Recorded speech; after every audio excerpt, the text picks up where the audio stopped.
theory. It's this incredibly powerful and, yeah, often controversial way of seeing how art, money, and politics are all tangled up together. And really, this is the big question, isn't it? At the heart of it all. Marxist theory says absolutely yes. It argues that culture, everything from revolutionary books to the movies we watch today, isn't just a mirror reflecting society. No, it's a battleground. It's where the fight for ideas happens and where power is ultimately won or lost. So here's our roadmap. We're going to trace this whole idea from its raw beginnings with Marx and Engels right through the fire of the Russian Revolution and into these really complex debates that, believe it or not, still shape how we talk about art today. All right, let's get into it. Okay, so first things first. It's super important to understand that Karl Marx and Friedrich Engels never actually sat down and wrote one big book called Our Theory of Art. It just didn't happen. What they did leave behind was a trail of clues, these incredibly powerful ideas. You can think of them as core predispositions that became the raw materials for everything that came later. And what's so wild about this framework is how it yanks art right down to earth. The big idea here is that a painting or a novel isn't some magical thing floating in a vacuum. Nope, it's a product, just like anything else. And it's shaped by money, by class, by ideology. The theory even says the very language we use to tell stories is tied to our real material lives. I mean, that was a radical idea, that art isn't outside the system, it's a fundamental part of it. So you've got these foundational ideas out there. The next generation of Marxist thinkers, they took on the job of trying to build a real system out of them. And a major player here was a guy named Georgy Plekhanov, often called the father of Russian Marxism. He came up with a really fascinating way to think about art's job in society. Plekhanov basically said that art has two modes, and which one it's in depends entirely on the political mood. So when artists feel hopeless, alienated, like they can't change anything, their art tends to become art for art's sake. You know, it's beautiful, but it completely pulls back from social problems. But, and this is the key, when artists feel that real change is on the horizon, their art becomes utilitarian. It picks a side, it gets its hands dirty, and actively tries to change the world. And then, 1917. Theory slams right into reality with the Russian Revolution. All of a sudden, these academic debates weren't just for intellectuals anymore. They had life or death consequences. The questions became urgent. What is an artist's role in a brand new country? And just how much control should the government have over art? You can just feel the energy of this period. It was a total whirlwind. You have Lenin's early writings setting the stage, then the revolution itself completely changes the game. Then you see this fierce debate emerge with Trotsky arguing for artistic freedom, and it all leads up to the state finally stepping in and saying, this is the official art now, which was called socialist realism. Now, Lenin's position here is a little tricky, and it gets misunderstood all the time. He was for freedom of speech, generally, but he drew a very sharp line in the sand. He said, if you're going to call your work party literature, then it better be on the party's side. It has to be partisan. Now, he wasn't saying all art had to be that way, but that argument, well, it was later twisted to justify massive state control over all culture. But not everyone was on board with that, not by a long shot. Leon Trotsky, another huge figure in the revolution, pushed back, and he pushed back hard. He said, look, the party's job isn't to command artists, it's to protect them, to help them. You can't dictate great art into existence. For him, truly revolutionary art had to be free to explore and to experiment. And right there, you see this fundamental clash of ideas right at the very heart of the revolution. So after the revolution, the debate shifts. Everyone kind of agrees that art should be realist, but what does that actually mean? This question kicked off one of the most famous intellectual showdowns in Marxist theory, a battle between two absolute giants, Georgy Lukács and Bertolt Brecht. Okay, so in one corner you have Lukács. He was the classicist. He looked back to the great realist novels of the 19th century and said, that's it. That's what we need.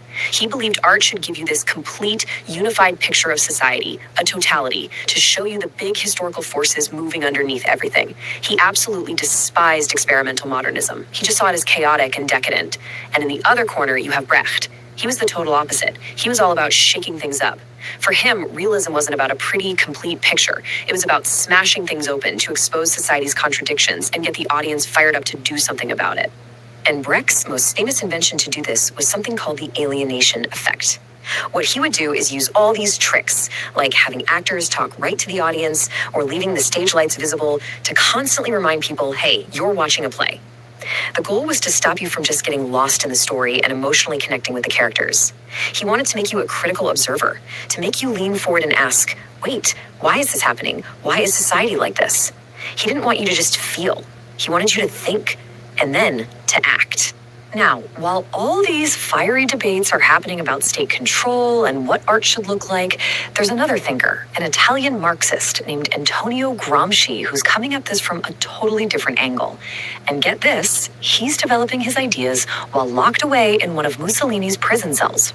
He wasn't focused on force, he was focused on culture. Gramsci's huge, game-changing idea is a concept called hegemony.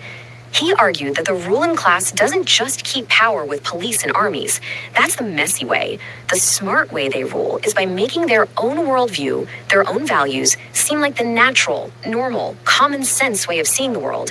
It's a kind of leadership by consent, where everyone else just kind of goes along with it because it's presented as the only way things can be. So for Gramsci, a real revolution wasn't about storming a palace. It had to be a culture war, a war of ideas. He said the working class needed to create its own thinkers, its own writers and artists, what he called organic intellectuals. Their job was to build a new story, a powerful alternative vision for how society could work. The goal was to create a new common sense that could go head to head with the dominant one and eventually replace it. So when you step back and look at the whole journey, you can see how this all grew from just a few core ideas in Marx's work into this incredibly rich, complicated, and often contradictory way of thinking. It's a story filled with passionate arguments about freedom versus control, tradition versus experiment, and that ultimate question of whether you win a revolution with guns or with ideas. Which brings us right back to that first question. Because if we accept this core idea that art and society are always connected, it leaves us with a pretty provocative thought for today. Think about the shows you binge watch, the music that's always on your playlist, the books everyone's talking about. What values are they selling as just common sense? What story are they telling us about our world, about power, and about ourselves? Right here, right now. Design the perfect voice for your brand with 11 Labs. Change the way you record podcasts, voiceovers, and branded content with the #1 AI-powered voice-generating technology. Stop searching for the perfect voice and stop wasting time re-recording take after take. Try 11 Labs for free and start elevating your content today.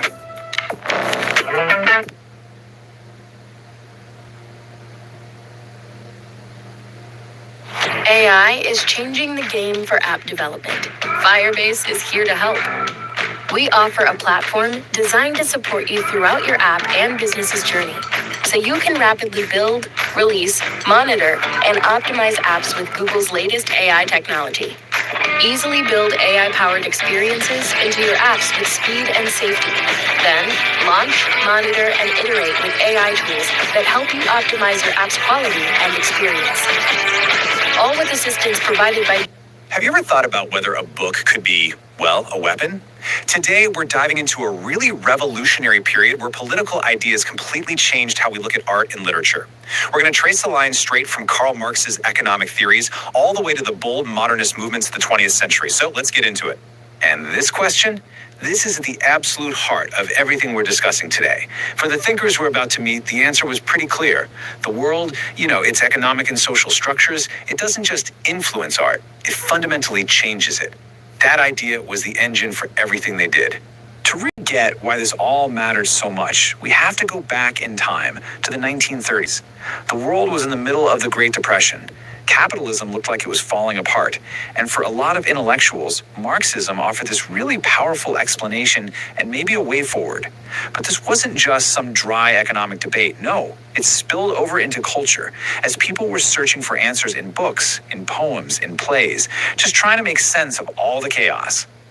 Okay, so our journey kicks off in the United States. This is where a group of really socially conscious critics started looking back at America's classic books, but they were using a brand new lens, the lens of class struggle. And this movement popped up with incredible speed. I mean, in just 3 years, a whole series of bombshell books just hit the shelves. It really started in 31 when Edmund Wilson pointed out this revolution of the word. Right after him came Calverton and Hicks, publishing major works that used Marxist ideas to completely reevaluate the entire history of American literature. And these are some of the key people who are driving this whole shift. Folks like V.F. Calverton and Granville Hicks, who we just mentioned, they were right at the forefront. They weren't just writing articles. They were trying to build a whole new systematic way of reading literature from the ground up. So here's the core idea. Their whole project was to go back to the classic American authors, people like Whitman and Emerson, and ask totally new questions. How did their work reflect the economy of their time? What did they have to say about class? For these critics, a book's greatness was suddenly tied to its social and political awareness. Now, this was a pretty controversial idea, and opponents argued it risked reducing really complex art to just simple propaganda. Okay, let's hop across the Atlantic now over to Germany and meet a group of thinkers with a different, maybe more philosophical approach, the Frankfurt School. They weren't just looking at books, they were critiquing all of modern capitalist culture, the whole shebang. These figures, Adorno, Horkheimer, Marcuse, and Benjamin, they would become intellectual giants of the 20th century. Their work was this potent mix of philosophy, sociology, and psychoanalysis, all of it aimed at trying to diagnose the problems of the modern capitalist world. A key concept for them was something called negative dialectics. I know, it sounds super complex, but the basic idea is actually pretty simple. It's that the goal of thinking isn't just to describe the world as it is, but to actively critique it, to find all its contradictions, and use that critique to imagine a different, better world. It's all about challenging or negating the way things are. Now, let's zoom in on one of these guys in particular, Walter Benjamin. He wrote this groundbreaking essay where he argued that new tech like photography and film, they weren't just new tools. No, they were fundamentally changing the very definition of what art is. As he put it, the work of art was being transformed. To explain this, Benjamin came up with this really powerful concept of the aura. So think about seeing the real Mona Lisa in the Louvre. It has this unique presence, right? A history, an authenticity. It exists in one specific place at one specific time. That special feeling it has, that's its aura. And here's the contrast in action. On one side, you've got that unique painting with its special, one-of-a-kind presence. And on the other, you have a photograph or a movie poster. It's a copy with no real original. It's designed to be everywhere for everyone. This new kind of art, Benjamin said, has no aura. But here is the crucial twist in Benjamin's whole argument. He believed this wasn't some tragedy. In fact, he thought losing the aura was liberating. It freed art from the quiet, fancy halls of the museum, from being this precious object just for the wealthy. Now, a political photograph or a poster could be copied endlessly and spread everywhere, becoming a really powerful tool for mass political action. For our final stop, we're heading to Great Britain, where the socialist tradition was a little different. It was pretty divided between the people who wanted a full-blown Marxist revolution and those who believed in a slower, more gradual path to change. So this slide really lays out the two main camps. You've got the Fabian Society on one side, led by people like the famous playwright George Bernard Shaw. Their whole goal was to work within the system, to influence policy over time. And on the other side, you had the more traditional Marxists who believed the entire system had to be overthrown. And this created this incredibly diverse spectrum of thinkers. On one end, you had the gradualists and artists like George Bernard Shaw. On the other, you had figures like George Orwell, a dedicated socialist who famously became very critical of authoritarianism.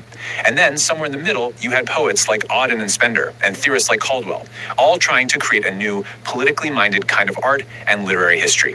So after this whole journey through America, Germany, and Britain, what's the lasting impact? How did all these thinkers who were wrestling with the crises of their own time end up shaping our world today?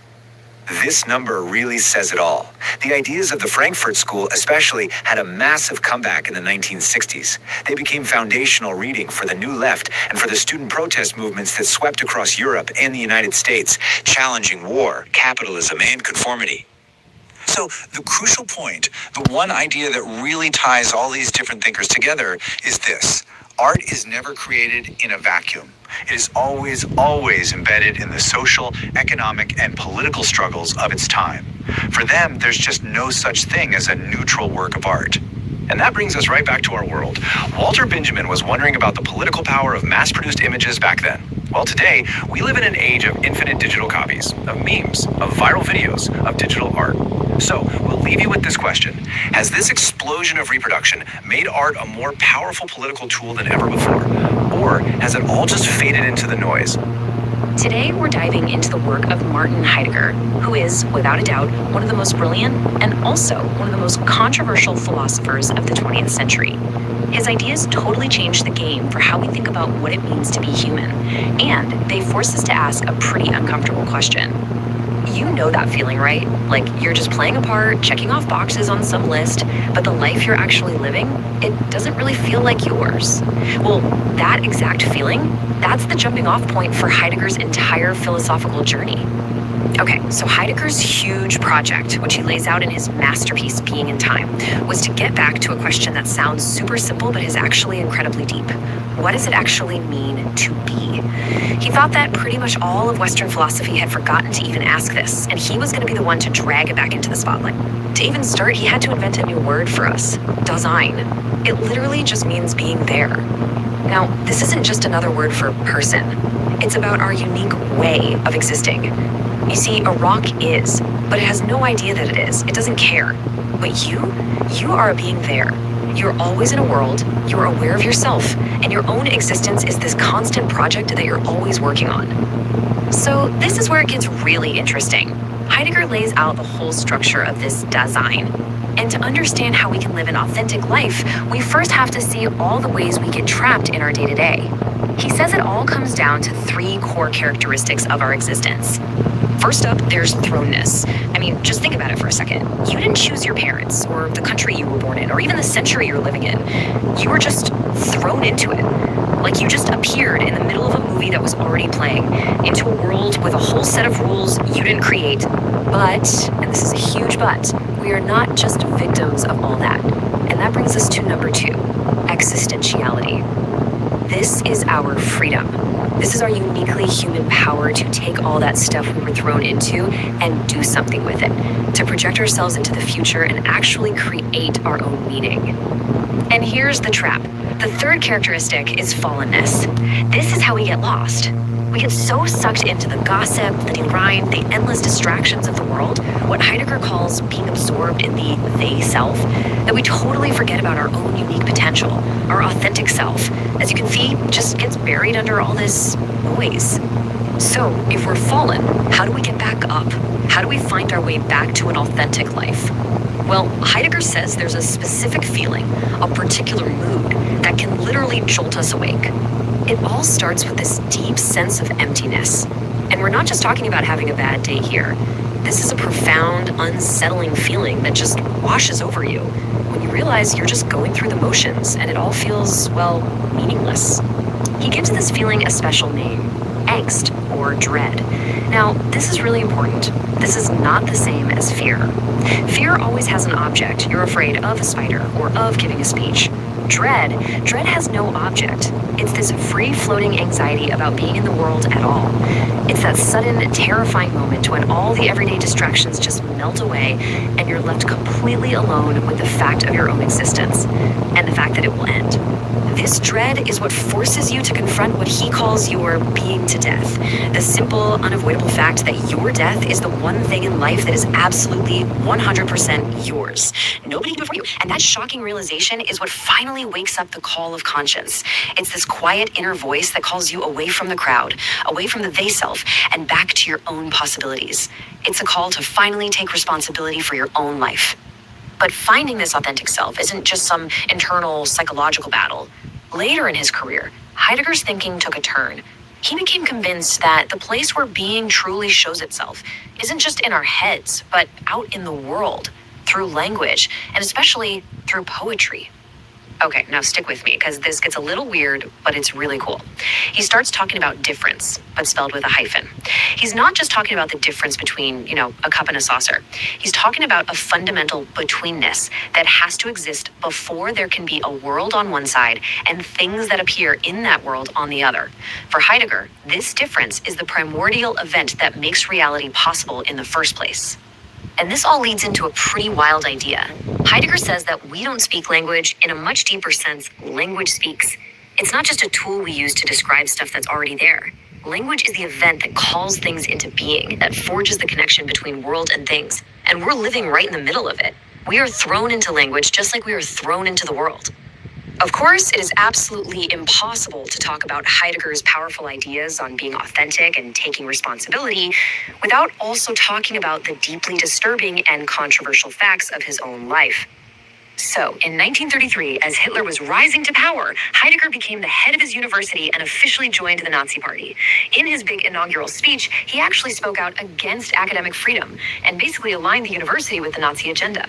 Now, he did resign from that post less than a year later, but the true meaning and extent of his involvement is still a subject of intense and very painful debate. And that leaves all of us with the big, difficult question that anyone who reads Heidegger has to wrestle with. Do his terrible political actions completely invalidate his philosophical insights? Or is it possible to find value in the ideas despite the profound moral failures of the man who wrote them? There's really no easy answer here, and it forces us to think hard about the connection between our ideas and the lives we choose to live. All right, today we're jumping into a really huge, kind of mind-bending idea from 20th century philosophy. Seriously, this one completely flips the script on how we think about reality itself.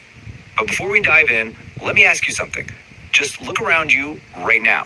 How can you be so sure that what you're seeing is real? I mean, really, truly certain. It sounds like a simple question, right? But believe me, for centuries, this was the absolute white whale for philosophers. So here's what we're going to do. We'll start with that search for certainty. Then we'll meet the guy with a radical new idea. We'll break down his method, see how it completely shook things up, and wrap up by figuring out what it all means for you and me. Okay, let's get into it. Section 1, the search for certainty. This really is the problem that's puzzled philosophers forever. So here's the fundamental problem. Think about it. Our senses are basically our only windows to the outside world.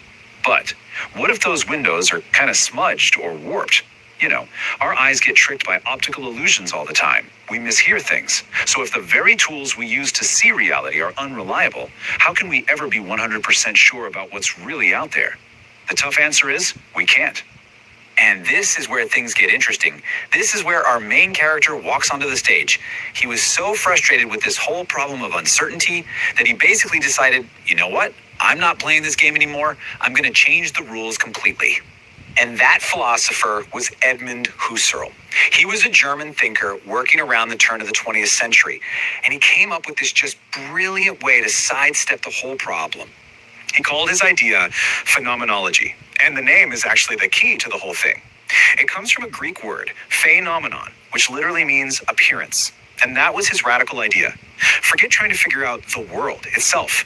Let's just focus on how the world appears to our consciousness. And I mean, this shift is everything. You see, the old question, the one nobody could answer, was, what is that tree really? But Husserl changed the question to, what is my experience of seeing the tree? The colors, the shape, the way it makes me feel, all of that stuff happening in my head, that, he said, that is the one thing we can be absolutely certain about.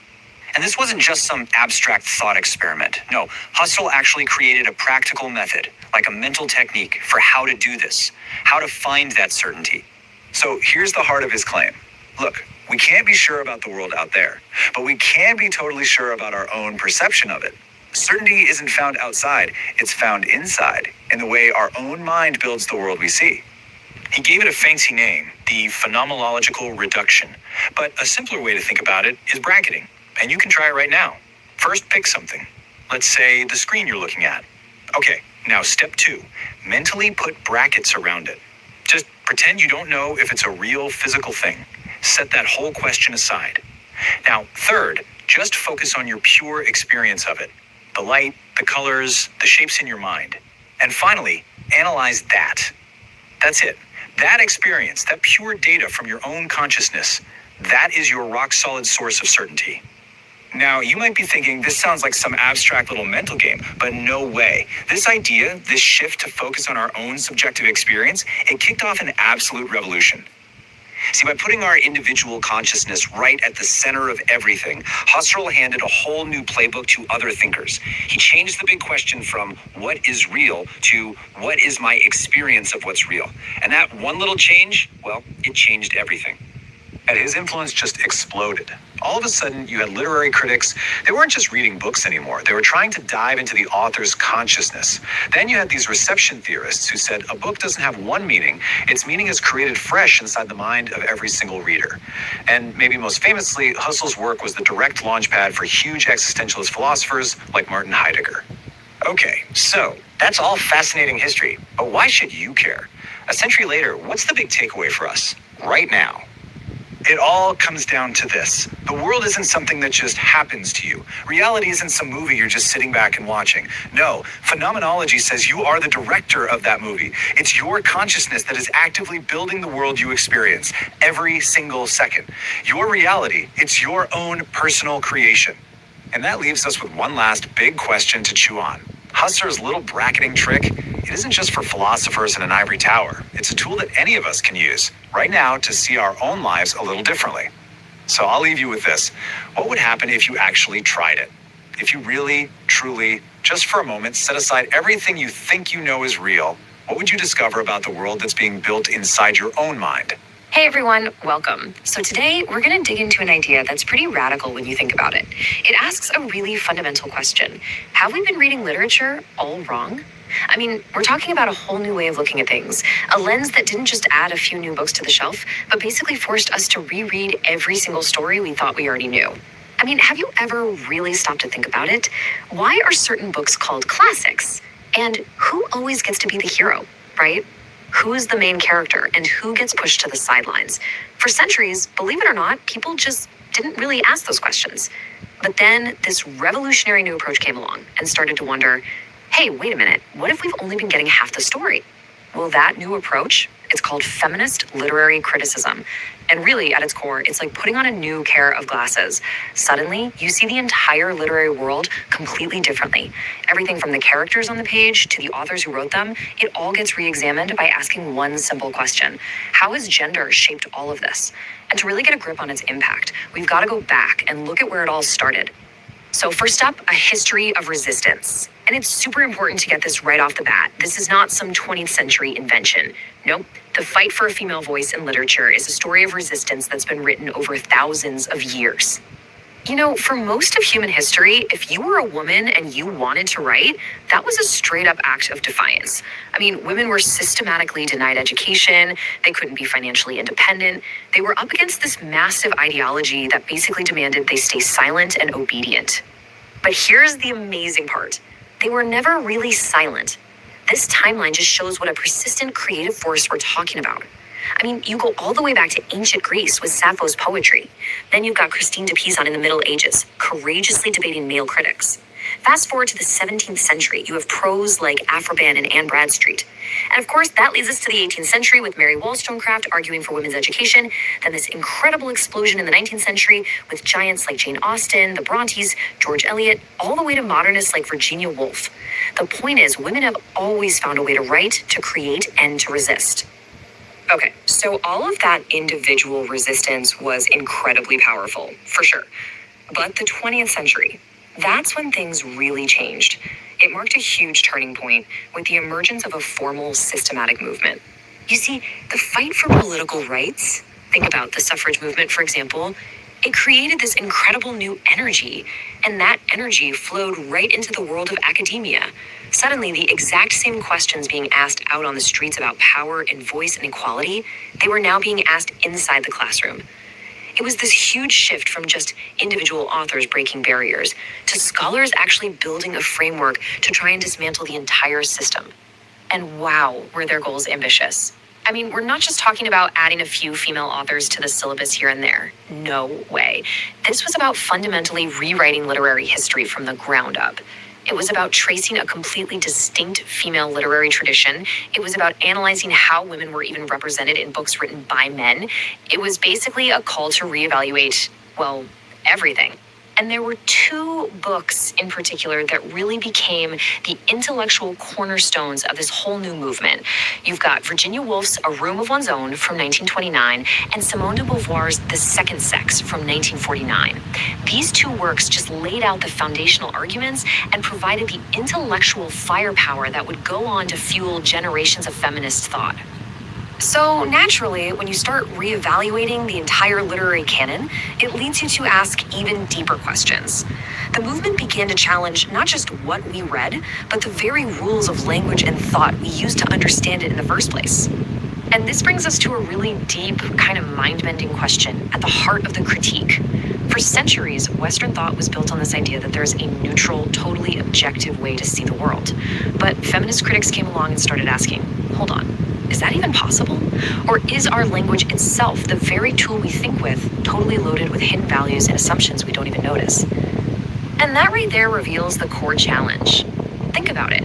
If the language we all use, our tool for thinking, has been shaped for centuries primarily by male experiences and values, how can a woman use that same language to express her own authentic reality? It's kind of like being asked to paint a brand new landscape, but you're only given a palette with half the colors. How could you possibly capture the full picture? This whole critique of language led them to look at the deepest, most fundamental structures of Western thought, and they traced the problem all the way back to thinkers like Aristotle. Okay, a key concept you have to understand here is something called binary oppositions. It's basically a way of thinking that splits the entire world into these rigid either-or pairs. You're either A or you're B. That's it. There is no in between. And what these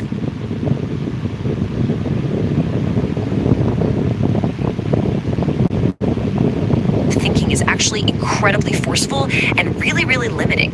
And you can see how critics saw this playing out all over culture. Man versus woman, master versus slave, black versus white. They argued that in every single one of these pairs, one side is almost always seen as better or more valuable than the other. So this isn't just about words, right? This is a power structure that's baked right into our way of thinking. And so feminist critics just fundamentally rejected these kinds of divisive boxes, arguing instead for nuance, for complexity, and for a vision of unity instead of opposition. So, by rejecting these false divides, it led to what you could call a new honesty. The movement totally shattered the myth of pure, unbiased objectivity. Instead, it championed the idea that every single writer, every critic, brings their own subjective position to the page, a point of view that's been shaped by their unique life, their unique circumstances. And this focus on subjectivity, on our personal circumstances, it leads to what might be the movement's most profound insight of all: the undeniable, powerful connection between our physical bodies and our inner thoughts. Now, this is a seriously radical idea. It completely rejects the notion that thinking is just this abstract, universal thing that happens in a vacuum, like our minds are just floating around.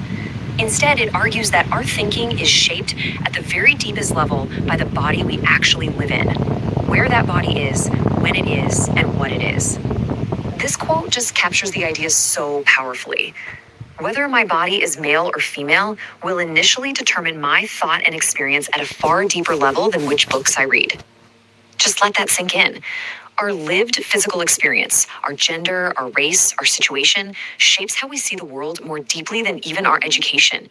It's a complete reordering of where we think knowledge actually comes from. And you know what? We've probably all experienced a version of this. Remember being in high school and the teacher tells you, don't use the word I in your essay? What is that rule really asking you to do? It's asking you to erase yourself, your perspective, your history, your body, and pretend to be this disembodied, perfectly objective voice that doesn't actually exist. So when you boil it all down, the lasting legacy of this whole movement is this incredible shift in focus. It validated subjectivity, it championed personal experience, and it placed that undeniable link between our bodies and our stories right at the very heart of how we talk about literature. Which leaves us with one last really powerful question to think about.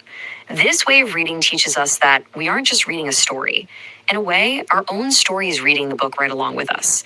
So the real question becomes, how does your body, your history, your unique experience change the story you see on the Karl Marx. You've heard the name, right? It conjures up some really strong images, some really strong opinions. But look, whether you think he's a revolutionary hero or a deeply flawed thinker, you just can't deny that his ideas are some of the most influential and, honestly, most misunderstood in all of modern history. So let's try to cut through all that noise and figure out what Marxism is really all about. I mean, just to get a sense of the sheer scale of his impact, think about this. At one point, a full third of the entire planet lived under governments that claimed to be based on his work. And his influence goes way beyond just politics. It shapes sociology, philosophy, and even how we think about culture today. So that's the big question, isn't it? If we forget for a second about all the political movements that came later, what were his core ideas? What was the original argument he was trying to make? Well, that's exactly what we're going to break down right now. To really get Marx, you have to start with his deep, profound critique of capitalism. He wasn't just looking at it from the outside. He was trying to get under the hood and understand the structural causes for what he saw as a deeply exploitative system. So Marx saw capitalism's problems happening in a pretty clear order. First up, the concentration of property. Basically, all the important stuff, the factories, the land, you name it, ends up in the hands of a very small group who he called the bourgeoisie. And that, he said, inevitably leads to the exploitation of labor. The working class, the proletariat, has no choice but to sell their labor to survive, creating all this wealth that they never actually get to see. That system then has to keep growing, which fuels imperialistic expansion, this constant search for new markets and resources across the globe. And the end result? He called it the cash nexus, a world where pretty much every human relationship gets boiled down to cold, hard cash. This quote just cuts right to the heart of his entire critique. For Marx, capitalism fundamentally changes what it even means to work. Your labor, your effort, it isn't an extension of you anymore. Instead, it becomes a commodity, something to be bought and sold on the open market, just like a bag of grain or a piece of iron. And he saw that as a profoundly dehumanizing process. And this line perfectly captures his point about that global expansion. See, to survive, capitalism can never, ever stand still. It has to constantly chase new markets, new resources, and new customers all over the world. It basically forces every nation to adopt its methods until, just as he wrote, it creates a world after its own image. Okay, so this whole critique of capitalism wasn't just some standalone observation. It was part of a much bigger, grander theory of history. For Marx, the real engine driving all of human history wasn't great kings or brilliant inventors. It was something way more fundamental, the struggle between economic classes. Now, Marx was super influenced by this other philosopher, Hegel, but he famously took Hegel's whole philosophy and flipped it right on its head. See, Hegel thought history was all about abstract ideas, the evolution of some kind of cosmic spirit. Marx looked at that and said, no. The real driver is the exact opposite. It's the material world. It's about tangible things. Who owns the land? Who owns the tools? And who has to work for who? And this idea became his materialist view of history. The concept is simple, but it's really powerful. Just think of a society as a big building. The economic system, how things get made and who owns all that stuff, that's the foundation, the base.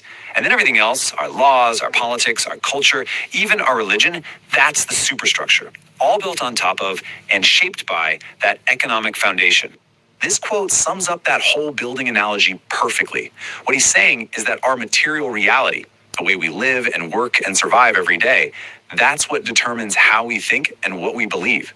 It's not our great ideas that create the world, it's the world that creates our ideas. And he argued that this whole process plays out in distinct historical stages, and each one is defined by its main class conflict. So in the ancient world, it was master versus slave. In the feudal era, you had the lord versus the serf. And under capitalism, it became the bourgeoisie versus the proletariat. But for Marx, this wasn't just a random series of events. He believed it was all inevitably leading to a final stage. Communism, a society where all those class distinctions would finally and completely disappear. Okay, so if history is this constant struggle, how does the dominant class actually manage to stay in power for so long? Well, this brings us to one of Marx's most powerful and famous concepts, ideology. The answer, for Marx, is right here in this quote. He argued that the class with all the material power, the economic power, also gets to control the society's ideas. They control the schools, the newspapers, the cultural institutions. And that gives them this immense power to shape what everyone thinks is normal, what's right, and what's just common sense. And here's the really clever part. The way ideology works is by taking the specific interests of the ruling class and dressing them up as universal truths that are good for everybody. For instance, the new capitalist class needed free labor and open markets. So what did? They championed the universal ideas of individual freedom and equality. And these ideas were great for overthrowing the old feudal system, paving the way for a new system that just so happened to serve their own economic interests, all while looking like progress for all of humanity. So this all brings us to our final section. We've talked about the critique, the theory of history, and the concept of ideology. But why? Why do these ideas, written over a century and a half ago, still have such a powerful echo today? Well, one thing that's really crucial to remember is that Marx wasn't just some simple hater of capitalism. He actually saw it as a massive revolutionary leap forward from the feudalism that came before it. He praised its incredible technological power, its focus on reason, and its championing of individual freedom. His ultimate point wasn't to tear down those ideals, but to argue that capitalism itself was holding them back, and that only a new system could really deliver on their promise for everyone. And that critical lens he developed, that's his most profound legacy. His whole method of asking who has the power here and how does culture serve that power became a fundamental tool for thinkers everywhere. It helped shape fields like feminist theory, which looks at power structures based on gender, and post-colonial criticism, which analyzes the lasting impact of empire. He gave us a totally new way to look at the world, one that just keeps evolving. So I'll leave you with a final question to think about. When you look at the world around us today, at everything from wealth inequality and globalization to the power of media and ideas, which parts of Marx's analysis, if any, seem more relevant than ever? It's a question that really shows why his work is still so fiercely debated to this very day. Hey, welcome. So today, we are diving deep into one of the 20th century's most important and honestly most controversial literary critics, F.R. Leavis. Now, he wasn't just interested in how a book was written. Nope. He was totally obsessed with a much, much bigger question. Why does it even matter? But before we get into all that, I want to start with a question for you. When the world feels like it's totally falling apart, what is the actual point of a novel? I mean, is it just an escape? Or is it supposed to be something more? That very question, that's the key to understanding everything about F.R. Leavis. All right, so to really get Leavis's ideas, you first have to understand the world he was living in, because he wasn't just writing from some quiet, comfortable ivory tower. Oh no, he was forging his entire way of thinking in the absolute fires of a world in crisis. I mean, just picture the 1930s for a second. The Great Depression kicks off, fascism is spreading like a shadow across Europe. This isn't just some boring date in a history book. This was the air people were breathing every single day. And right in the middle of all that chaos, in 1932, Leavis starts his journal, Scrutiny. His ideas weren't just abstract theories. They were a direct, passionate response to a world being shaken to its very core. And all of that turmoil, it forced a huge shift in thinking.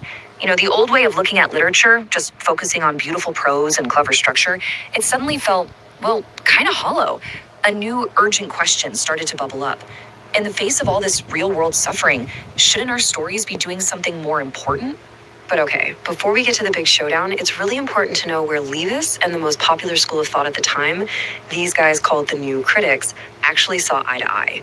It's funny because we always focus on their disagreements, but Leavis and the New Critics actually shared this one foundational belief. They were united in a single goal, to turn literary criticism from, a casual hobby for gentlemen into something way more serious. Yeah, they both passionately believed that analyzing literature was a serious discipline. It wasn't about just sharing your opinion about a book over dinner. No, it was a rigorous, important field of study that demanded real skill, intense focus, and proper training. It deserved respect. Leavis himself put it perfectly. He said, you can't just treat a novel like a history textbook or a sociology paper and expect to get what it's truly offering. You have to approach it and respect it as a work of art first. And on that point, he and the New Critics were totally on the same page. But that's pretty much where the agreement ended. So they agreed on the how to approach a text with rigor and discipline. But when it came to the why, the whole point of doing it in the first place, well, that's where this massive gap opened up between them. This is the Great Divide. So yeah, they both thought criticism was a serious job, but they had completely opposite ideas about what that job was actually for. What was the ultimate point of all this careful, painstaking analysis? And here's the split. For the New Critics, a book was like a self-contained little universe. Everything you needed was right there in the words on the page. The author's life, the historical context, any moral message, all of that was just noise, a distraction. But for Leavis, no way. That was completely missing the point. He believed the words on the page were a doorway to something infinitely bigger, life itself. And boom, here it is, the absolute core of his whole philosophy, right from the man himself. For Leavis, you simply could not draw a line between a book and the world. To be truly interested in literature meant you were interested in people, in society, in civilization, in the whole messy, complicated business of being human. This whole idea became known as moral criticism. Now, don't get hung up on the word moral. It's not about being preachy or judgmental. For Leavis, it meant that great literature was like a lab for exploring what it means to be human.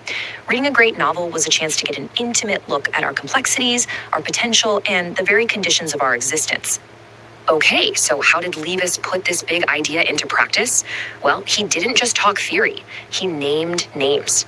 He actually created a list, a canon, of the authors he thought best fulfilled this deep moral purpose of literature. In his really famous book, The Great Tradition, he basically put his money where his mouth was. He laid out this clear line of English novelists who, in his view, really got it. They were the ones who engaged most deeply with life. This wasn't just a list of his favorite books, it was a bold and, yeah, pretty controversial demonstration of his entire philosophy in action. And here they are: Jane Austen, George Eliot, Henry James, and Joseph Conrad. For Leavis, these four weren't just amazing stylists. They were profound moral explorers. Their novels weren't just pretty objects to be admired. They were intense investigations into how we live, the choices we make, and what it all means. For him, these were the writers who showed what literature was truly for. Okay, so let's pull all of this together. Why on earth should a debate from almost 100 years ago matter to any of us when we pick up a book today? What's the big takeaway from all of Leavis's passionate arguments? I think ultimately, Leavis's real legacy is this powerful reminder. A book is so much more than an object. Reading isn't supposed to be passive. It's an active, vibrant engagement with life. It's a conversation, it's a challenge, it's an experience that can genuinely deepen how we see ourselves and the world around us. And that brings us right back to that huge question. Leavis drew his line in the sand, saying you can't separate the art from the humanity. But what do you think? When you finish a book, what really stays with you? Is it the beautiful writing, or is it some profound truth it revealed about life? It's a question worth thinking about the next time you turn the page. Thanks for joining me today. Today, we are going to tackle a really powerful, kind of radical idea from the world of literary criticism. It's a concept that says we should totally ignore two things we almost always think about when we look at art: what the artist was trying to do and how the art makes us feel. I know, it sounds wild, but it completely changed the game for how people analyze art. And it all boils down to two simple rules. So let's get into it. Okay, think about the last movie you watched, or maybe a book you just finished. How did you figure out what it all meant? Did you run straight to Google to see what the director said they were trying to do? Or was it all about the vibe, how it made you feel personally? This is one of the biggest questions in criticism, and it's exactly the puzzle we're going to try and solve today. All right, so let's hop in our time machine back to the 1940s. A critic named William Wimsatt and a philosopher, Monroe Beardsley, came along and offered a completely new answer. They were part of this school of thought called New Criticism, and they basically said, hey, what if we've been looking in all the wrong places? Maybe the author's intention and our feelings are both red herrings.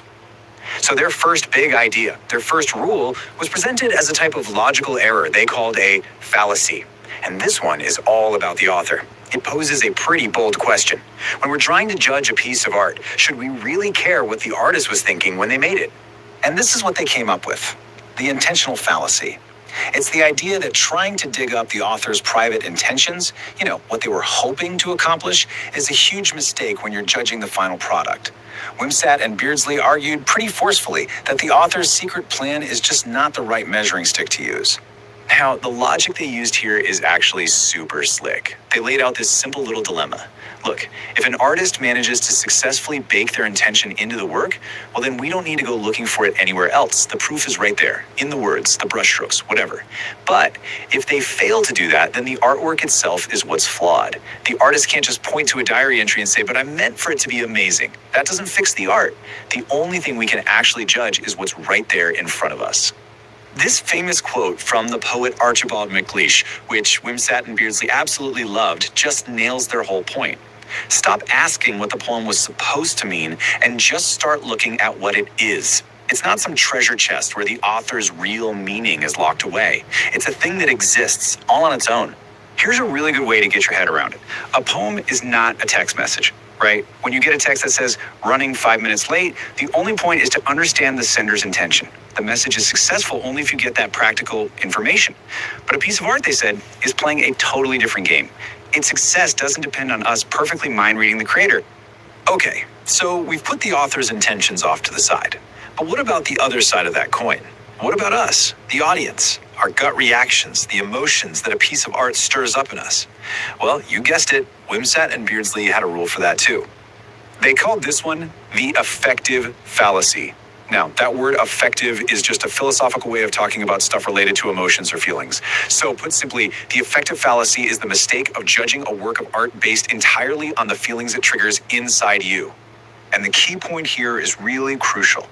Saying a movie is good because it made you cry, or a song is bad because you found it boring, well, that's mixing up two totally different things.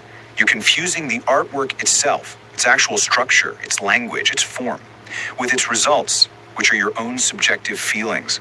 They're connected, sure, but for real critical analysis, these guys argue you've got to keep them separate. This slide just lays it out so perfectly. You can see how they're two sides of the exact same coin. The intentional fallacy is about looking backward, getting the poem tangled up with its origins inside the author's head. And the affective fallacy is about looking forward, getting it mixed up with the results inside the reader's heart. For Wimsatt and Beardsley, both of these are just distractions from what really matters. And here's the big danger. They warned that if you fall into either of these traps, the poem itself as an object of specifically critical judgment tends to disappear. It just vanishes. We end up talking about the author's life story or our own emotional baggage, but we stop talking about the actual art. So, if we manage to avoid both of these fallacies, if we push aside the author's mind and our own feelings, what in the world is left? Well, what's left is the work of art itself. And this leads us to their grand finale, the core idea of it all, the autonomous text. This right here is the big aha moment of this whole theory. The work of art is an autonomous structure. It stands on its own 2 feet. It's totally self-contained. It exists as this object that we can analyze, completely separate from the person who made it and all the people who will ever experience it. So let's just break down what that really means. First, the text is an aesthetic object. Its purpose is just to be itself. Second, it's independent. We don't need to know about the author's childhood or what was happening in politics at the time. Third, it doesn't have to answer to our ideas about truth or morality. And finally, and this is the big one, it can only be judged on its own terms. How do its words, its structure, and all its little parts fit together to make a unified whole? Now, I know what you might be thinking. Okay, this is a pretty cool philosophical exercise, but what does this have to do with me watching a movie on my couch? Well, it matters because this theory offers a totally new way to actually engage with art. The huge takeaway here is that this whole approach forces us to become better, more careful readers and viewers. It pushes us to stop reaching for the easy answers that are outside the text. Instead, it makes us look closer, to really pay attention to that one weird word choice, or a specific camera angle, or a reoccurring melody. It's all about finding the evidence for your interpretation inside the 4 corners of the artwork itself. So, that leaves us with one final question for you to think about. The next time you sit down with a piece of art, a song, a painting, anything, try it out as an experiment. What happens when you intentionally ignore everything you know about the artist and you set aside your immediate gut feelings? What new things do you notice when the only thing left to look at is the work itself? You know, have you ever stopped to wonder if there's a right way to read a poem? It's a bigger question than it sounds. Today, we're diving into a really radical idea that completely flipped how we analyze literature on its head. It's called new criticism, and it all started with its pioneer, John Crowe Ransom, asking a pretty simple but powerful question. When we read, what should we actually be focusing on? So let me just ask you this. When you come across a piece of art, say a poem or even a song, what's the first thing your mind goes to? Is it the artist's backstory, maybe the time period it came from? Or is it just that immediate gut feeling you get from it? Well, that exact dilemma is the launch pad for the entire revolution Ransom was about to ignite. All right, so picture this. It's before the 1940s, and John Crowe Ransom is looking around the world of literary criticism and, well, he sees a bit of a mess.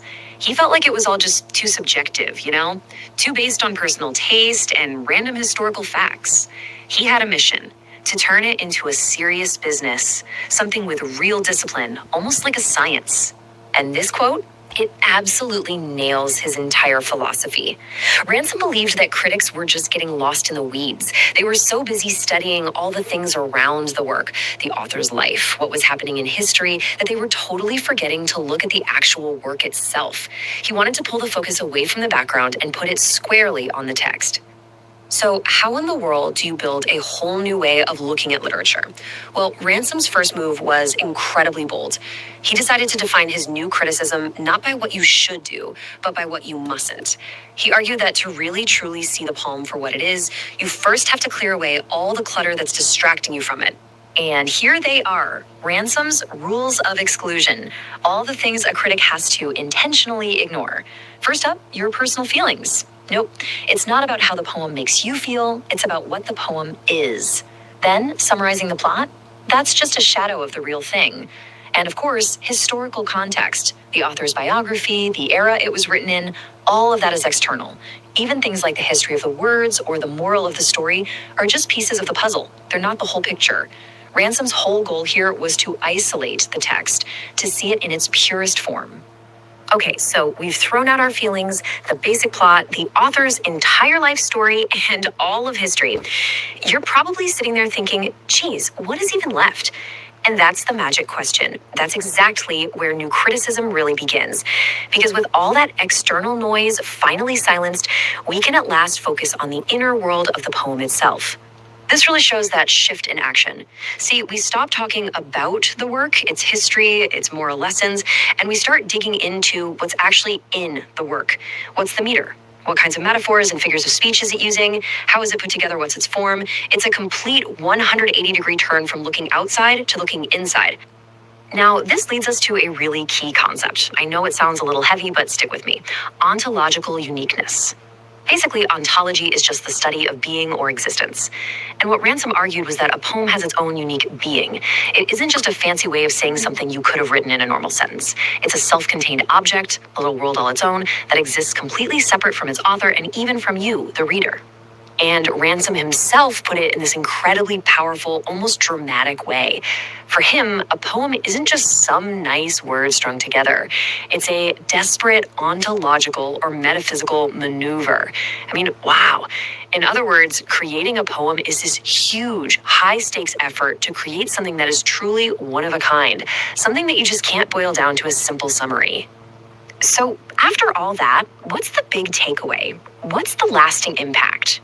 While the philosophy behind new criticism can get really deep, its influence over the years has been boiled down to one simple, incredibly potent idea, an idea that has shaped how literature has been taught in schools for decades. And here it is. This is the mantra. This is the heart of it all. All those rules about what to ignore, all the talk about ontology, it all comes down to these 4 words. Focus on the text itself. Just pay attention to the words on the page. That right there is the revolutionary and enduring legacy of John Crow Ransom and the New Critics. So we have to end with a question this whole theory forces us to ask. And not just about poetry, but about any kind of art. Does knowing the backstory, the artist's struggles, the historical moment, does that actually enrich the art? Or, as Ransom might argue, does it just distract us from the beautiful, complicated thing that's sitting right there in front of us? It makes you wonder, what do we gain and what might we lose when we only focus on the text itself? Hey there, and welcome. Today, we're talking about something called new criticism. It's this pretty revolutionary idea that completely flipped the script on how we analyze literature. The whole concept? Maybe we should stop obsessing over an author's life and focus only on the words they actually wrote. Let's dive in. So let me just kick things off with a question for you. When you're reading a book, a great poem, whatever it is, does the author's life actually matter? I mean, does knowing about their personal drama, their politics, or what they intended to write, does any of that change the work itself? This is the exact problem that a group called the New Critics set out to solve. You know, for a long, long time, literary analysis was basically split into 2 camps. On one side, you had people who treated a book like a historical artifact. To get it, you had to know everything around it. The author's biography, the social context, the whole shebang. But then this new way of thinking came along, arguing, no, wait, the text is its own thing. The only thing that should matter are the words right there on the page. So here's our roadmap for today. We're going to start with the core idea behind it all, a technique called close reading. Then we'll trace its roots back to England and see how it grew into a major American movement. We'll also get into what they called the two great fallacies, basically the big no-nos of this approach. And finally, we'll look at why any of this still matters today. All right, let's get right into the heart of it. We're going to start with the absolute foundation of new criticism. This is the one technique that really changed everything, and it's called close reading. So what on earth is close reading? Well, it's pretty much what it sounds like. It's a way of analyzing a piece of writing by focusing only on what's right in front of you. The specific words, the sentence structure, the metaphors, irony, all the little nuts and bolts that make the thing tick. Anything outside of that, the author's diary, what was happening in the world at the time, all of that is basically considered irrelevant. My favorite way to think about this is to picture yourself as a detective. The text is your crime scene. You can't bring in rumors or outside chatter about what the author might have been thinking. No, the only thing that matters, the only thing that's admissible in your court is the evidence right there on the page, the words themselves. Okay, so where did this super focused detective-style approach even come from? Well, for that, we have to travel back to the 1920s to Cambridge University in England. A few thinkers there were trying to make the study of literature more rigorous, more disciplined. You might even say almost like a science. And there are two names here that are absolutely crucial. First, there's I.A. Richards. He really laid the intellectual groundwork. And then there was his star student, William Empson, who wrote this legendary book called 7 Types of Ambiguity. It was a total game changer, showing just how much complex meaning you could squeeze out of a few lines of poetry if you just looked closely enough. Richard's big contribution was really twofold. First, he made this key distinction. He said science uses referential language. It just points to facts in the real world. But poetry, he said, uses emotive language. Its job is to organize our feelings and attitudes. And second, he developed a method to actually teach this. He would give his students poems, no author, no title, no context, and just ask them, okay, what is this text doing and how is it doing it?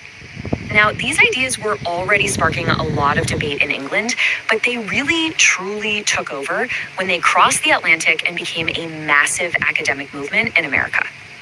Here in the States, the movement was led by a group of writers and poets known as the Southern Agrarians, including guys like John Crowe Ransom and Alan Tate. For them, this new intensive way of reading was more than just a technique. They saw it as an antidote to what they felt was the cold, dehumanizing industrial culture of the North. Poetry was this special, unique way of knowing the world, and it had to be protected and analyzed on its own terms. And these guys didn't just write about their ideas. They were smart, they built institutions. Through these incredibly influential literary journals like The Fugitive and later the Kenyon Review, they managed to spread their methods all across American universities. And it worked. By the 1940s, new criticism wasn't some fringe theory anymore. It was the mainstream, dominant way that literature was taught. Now, to make their method really stick, the new critics had to draw some pretty clear lines in the sand. They came up with 2 major errors in thinking, what they called fallacies, that every good reader, in their view, absolutely had to avoid. So first up is the intentional fallacy. This basically says it's a huge mistake to interpret a work based on what you think the author was trying to do. It doesn't matter if the author wrote in a letter that they wanted a poem to be about sadness. The only question that matters is, does the poem itself, through its words, its rhythm, its imagery, actually create that feeling of sadness? The author's intention is irrelevant. All right, the second big rule is called the affective fallacy. Now, this one isn't about the author, it's about you, the reader. This fallacy says it's an error to judge a poem based on the emotional reaction it creates in you. So, just because a poem gives you goosebumps or makes you feel nostalgic, that doesn't mean the poem's objective meaning is nostalgia. Your personal feelings are separate from the actual formal qualities of the work. So, if you put these 2 rules together, you can see they're basically building a fortress around the text. The intentional fallacy puts up a wall between the text and the author, telling you, don't worry about what they meant. And the affective fallacy puts up a wall between the text and the reader, saying don't focus on how it makes you feel. All you're left with is the text itself, the work, alone. Okay, I know what some of you might be thinking. This all sounds pretty abstract, maybe a little too academic. But here's the kicker. The legacy of new criticism is all around us. In fact, it has almost certainly shaped the way you yourself were taught how to read.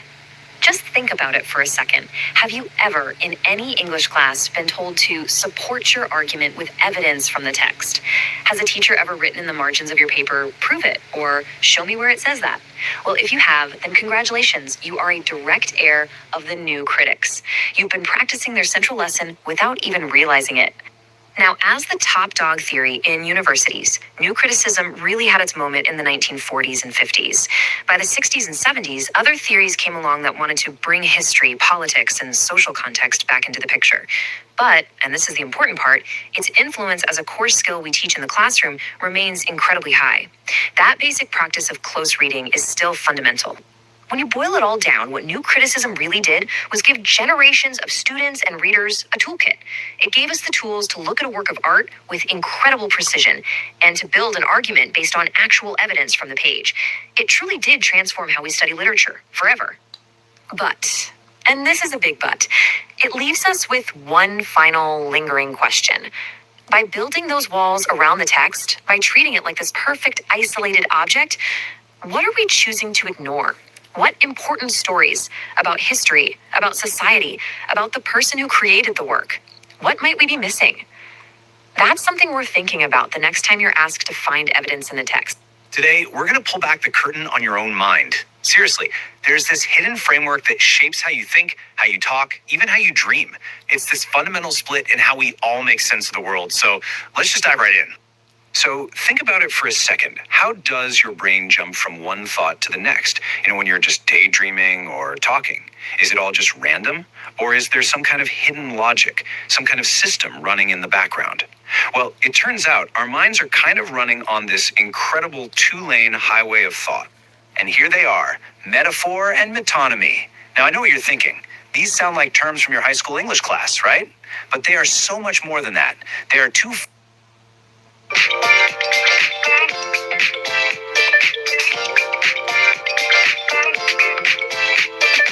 Hey everyone, welcome. Today we're going to talk about a group of thinkers, total revolutionaries really, from the early 20th century.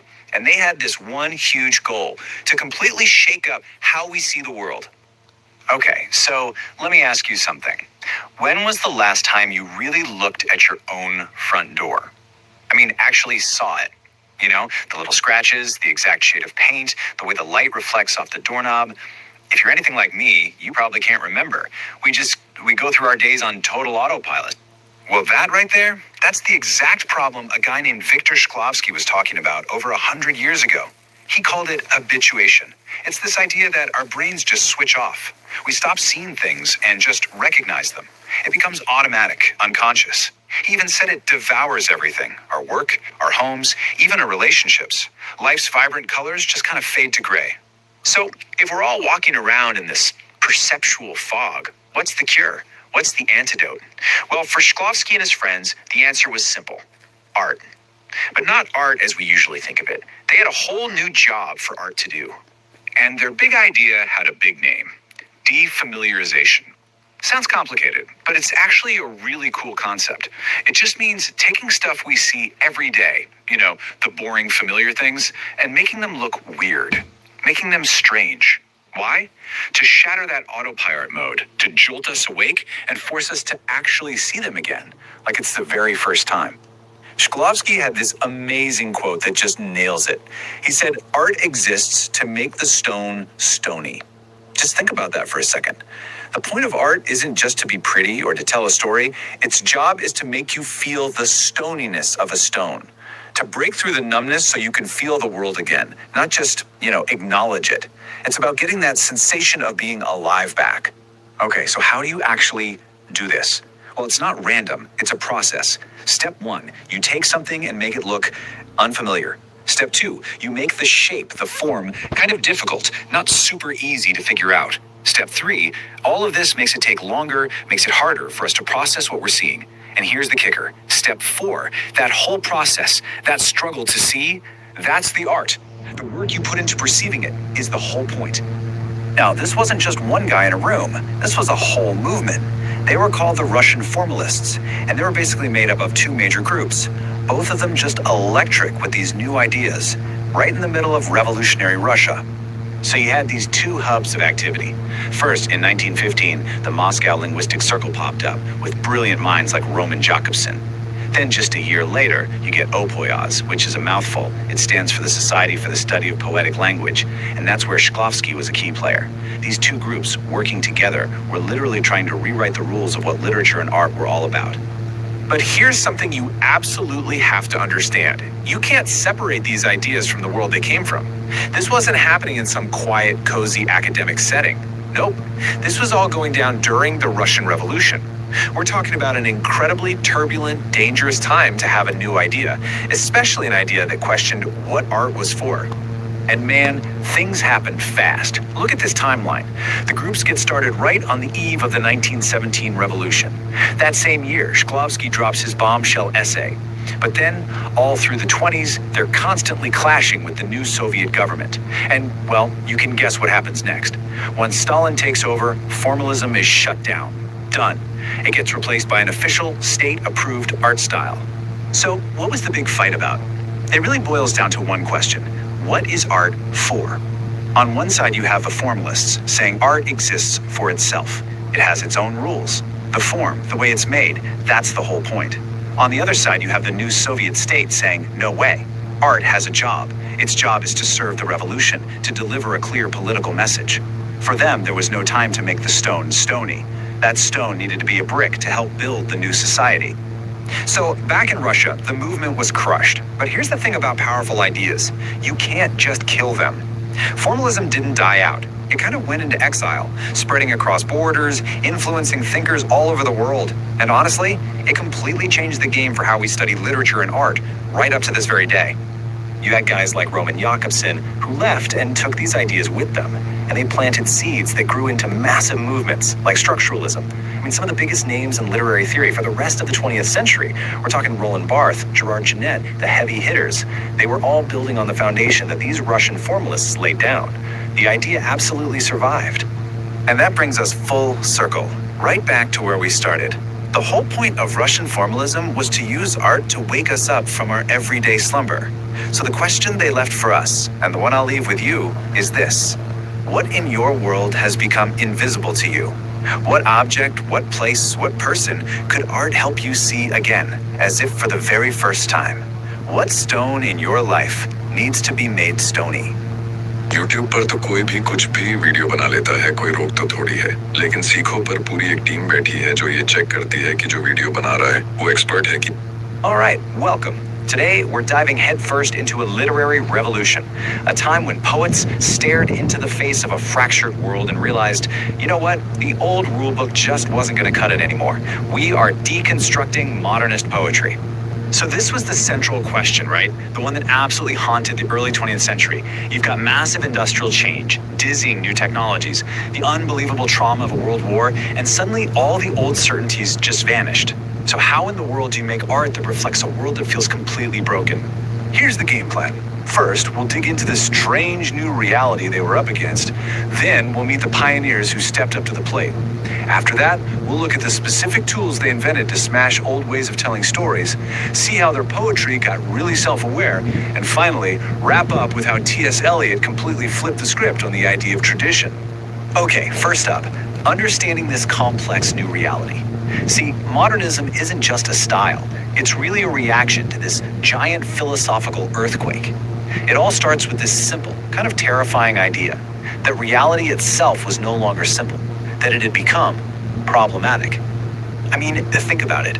Those neat, tidy stories with clear beginnings, middles, and ends from the 19th century, they just didn't feel real anymore. They couldn't possibly capture the speed, the anxiety, the sheer fragmentation of modern city life.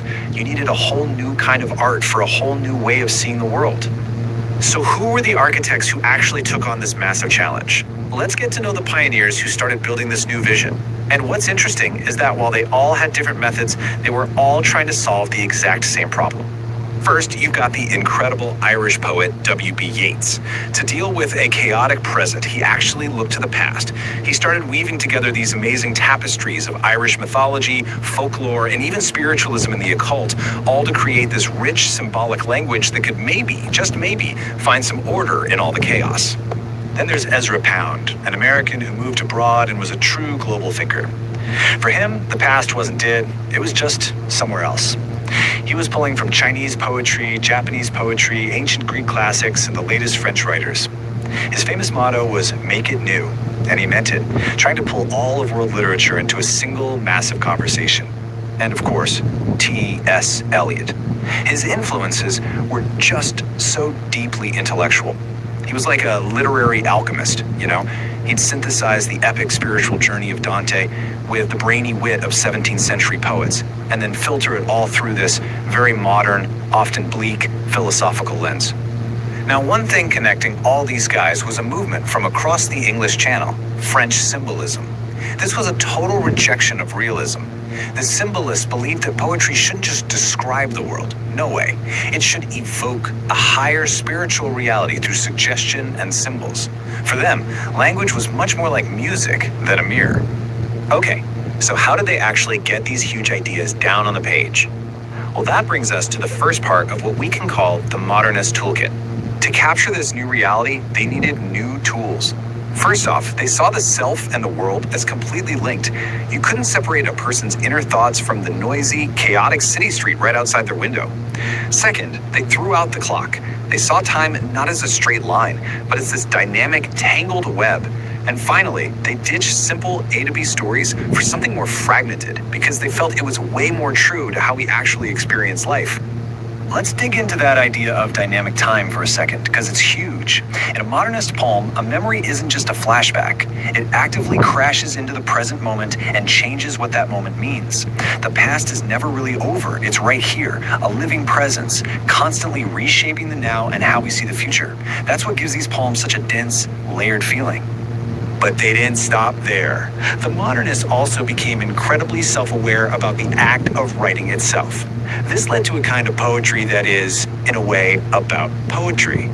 And this really gets to the heart of how they saw language. They were super skeptical of literal language, this idea that a word is a perfect, clean label for a thing in the world. For the modernists, language wasn't some clear window you look through to see reality. It was a toolbox filled with things like suggestion, illusion, and symbol that you could use to build entirely new realities. So this self-aware approach leads to two last key features. First, this deep self-consciousness. These poems know their poems, and they're always talking to and arguing with all the literature that came before them. And second, they accept that language itself is problematic, that words are slippery, that they can never perfectly nail down reality. Now, this whole idea of being aware of literary history, it was best explained by T.S. Eliot, who wasn't just a phenomenal poet, but was probably the most influential literary critic of the entire 20th century. He completely changed how we think about the past. Eliot made three massive contributions. One, he argued that English literature shouldn't be so isolated. He said tradition had to include all of Europe. Two, he pushed for criticism to be more rigorous and analytical, not just about a critic's personal feelings. But the third one? The third one was the real game changer. He argued that tradition wasn't static at all. And this is the key.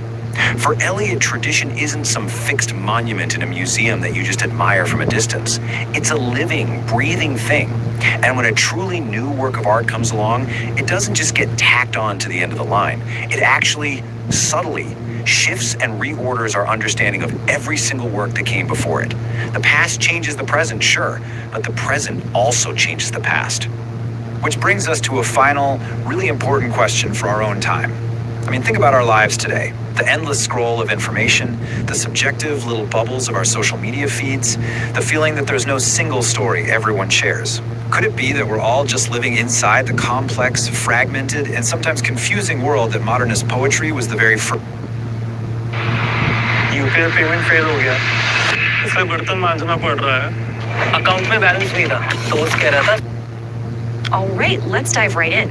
Today, we're talking about literary modernism. And really, it's all about a radical artistic answer to a world that had just completely fallen apart. We're going to see how an age of incredible confidence just crumbled, and how artists had to forge a whole new way of seeing and writing from the ruins. You know, this single line from T.S. Eliot's masterpiece, The Wasteland, is the perfect place to start. It really gets to the heart of what modernism is all about. Just look at this visual, that perfect, glossy Victorian teacup, right? It's a symbol of a very ordered, very refined world, and we're watching it shatter into a million pieces. The modernists, they weren't just watching this happen, they were living it, and their job was to figure out how to make art out of the shards. But to really feel the shock of that teacup shattering, we first have to understand what it was like when it was whole. We need to look at the seemingly unbreakable world of the 19th century. Imagine a world built on these pillars. The 19th century middle class believed in these things with an almost religious faith. Rationality, progress, empire. They felt as solid and as perfect as these shiny gears and globes on the screen. There was this deep, powerful belief that humanity was on a one-way track upward. Science could fix anything, reason was king, and the world just made sense. Or so they thought. Well, that foundation of certainty was about to get absolutely pulverized. First by some very destabilizing new ideas, and then by a war that would change everything forever. What's so fascinating here is that the attack began from the inside, intellectually, even before the first shots were fired. You have thinkers like Sigmund Freud coming along and saying, hey, guess what? Your mind isn't this beautiful, rational palace. It's actually a dark, messy basement driven by forces you don't even understand. Then philosophers like Henri Bergson argued that time itself wasn't some neat clock ticking forward, but this fluid, subjective river. So the very tools they used to understand reality, reason, and time were suddenly up for grabs. And then the culmination, World War I. The sheer scale of the mechanized slaughter, the death, the trenches, it just made a complete mockery of that old idea of progress. I mean, how could a civilization that creates mustard gas and machine guns claim to be advanced? The war was the final, brutal proof that the old certainties weren't just wrong, they were a dangerous lie. This one word says it all, doesn't it? Discredited. Those core beliefs in rationality, in science, in progress, they weren't just questioned anymore. They were completely destroyed by the war.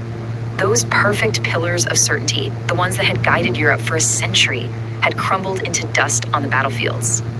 So, this brings us to the crucial point. If the old stories, the old rules, even the old language no longer make sense, what do you do? If you're an artist, how in the world do you create meaning when the world itself seems totally meaningless? Well, you invent something completely new. You create modernism. And this was not just a little style update. This was a full-blown rejection of the past. Modernist artists deliberately broke with 19th century traditions because those traditions were built for a world that was gone. They needed a brand new artistic language to talk about this new fractured reality. And what did this new language look like? Well, it was all about alienation, the feeling of being an outsider in your own world. It was obsessed with the inner world, the individual mind. Because, hey, if the outer world of society has collapsed, the only reality you can trust is the one inside your own head. This is why they invented techniques like stream of consciousness, to show how we actually think in all its messy, chaotic glory. And maybe most importantly, they just didn't trust language anymore. How could these old words possibly describe the new horrors of the modern age? And this is when the giants showed up. We're talking about Marcel Proust, who completely rewired our understanding of time and memory. James Joyce, who took us on a wild ride through the minds of his characters. Virginia Woolf, an absolute master of capturing subjective reality.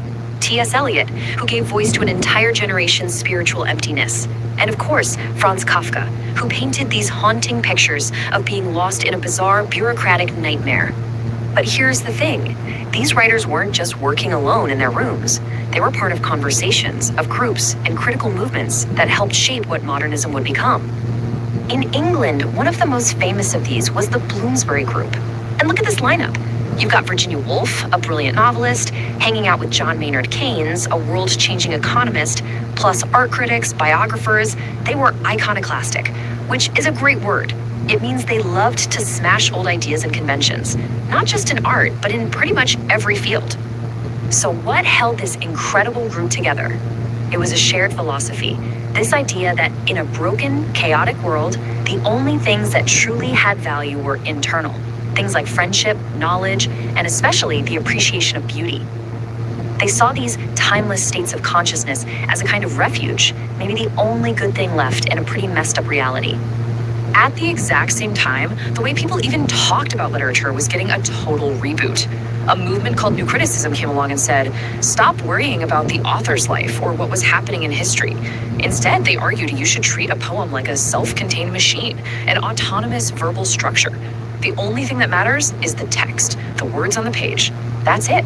This complete overhaul of both how you make art and how you analyze it had a massive, lasting impact.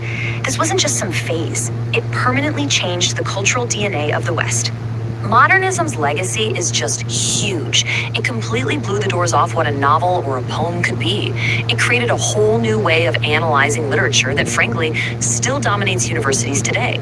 And of course, all of its experiments and its skepticism paved the way for the next big thing, postmodernism. We are still living in the world that modernism helped create. And that leaves us with a really powerful thought to end on. The modernists were responding to a world shattered by industrial war and dead ideas. Looking at this screen right here, we have to ask ourselves, what kind of art is emerging today to make sense of our world? A world being fractured and rewired by technology, by information overload, by digital alienation. What are the fragments that we are shoring against our ruins? Angel One app is built for traders.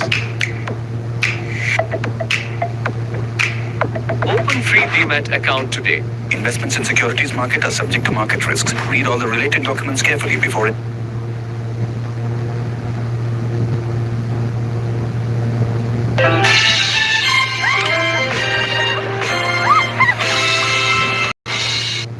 You know how we argue about books or movies? How some of us get really into the moral message, while others are all about the style, the visuals, the artistry?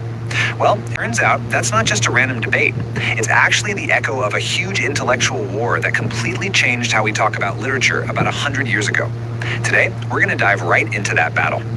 All right, so here's our game plan. First, we'll meet the old guard, the traditionalists who ran the show. Then we'll get into their core beliefs, this humanist crusade.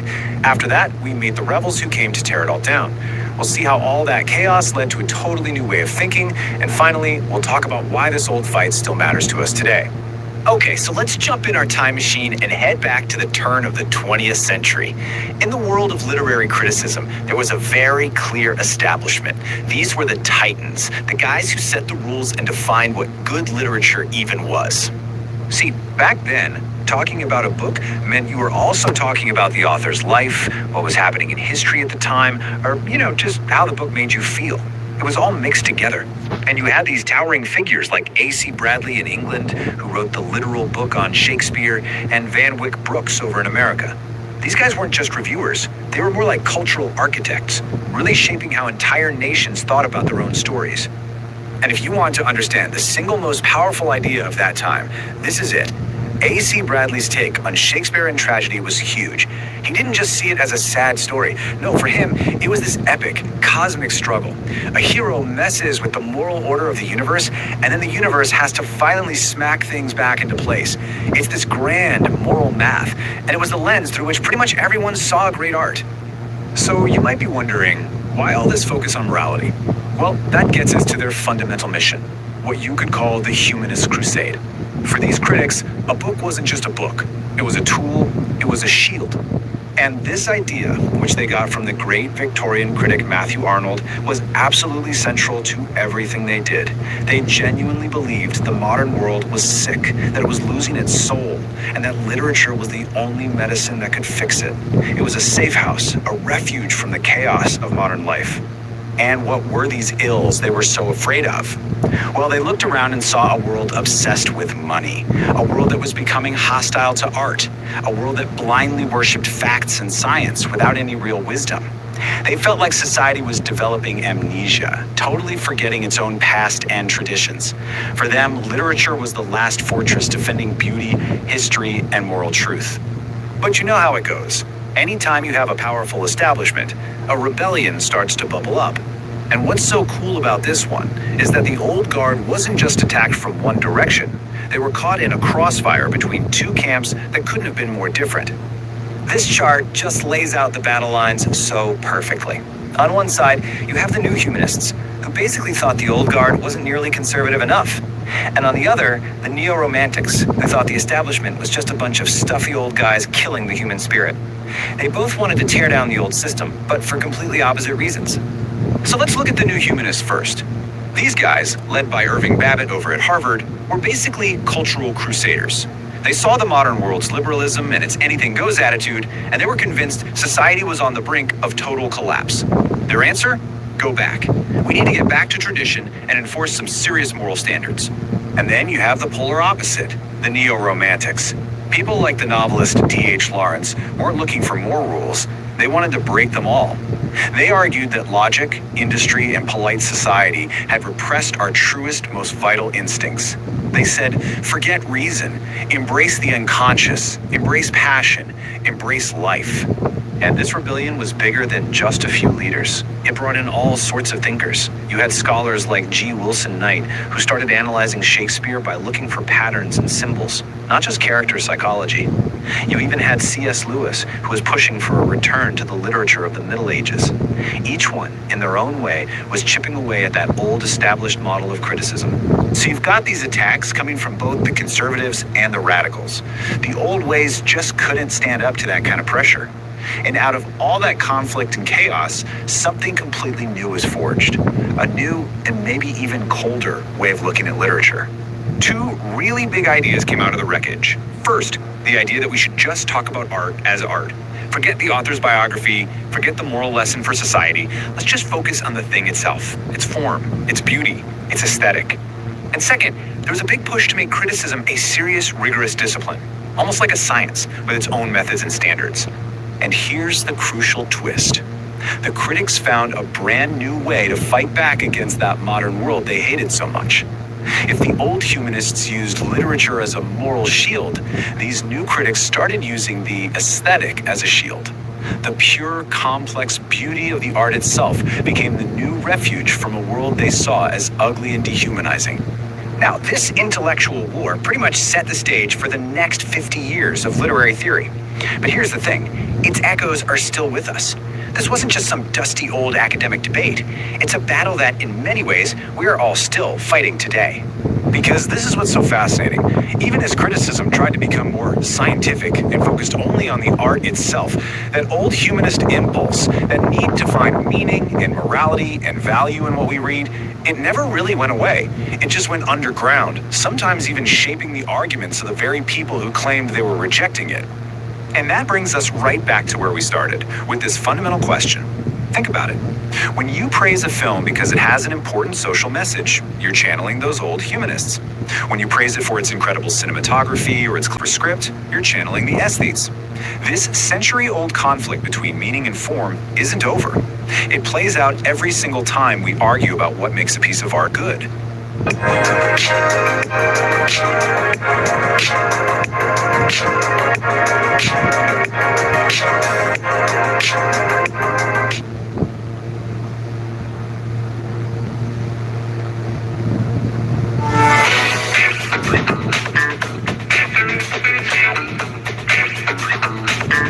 Have you ever felt kind of stuck, caught between a past that doesn't really work anymore and a future that feels, well, a little chaotic and uncertain? Yeah, you're not the only one. Today we're jumping into the world of Matthew Arnold, a 19th century writer who looked at his own rapidly changing society and saw the exact same thing. And he came up with a powerful and pretty controversial solution.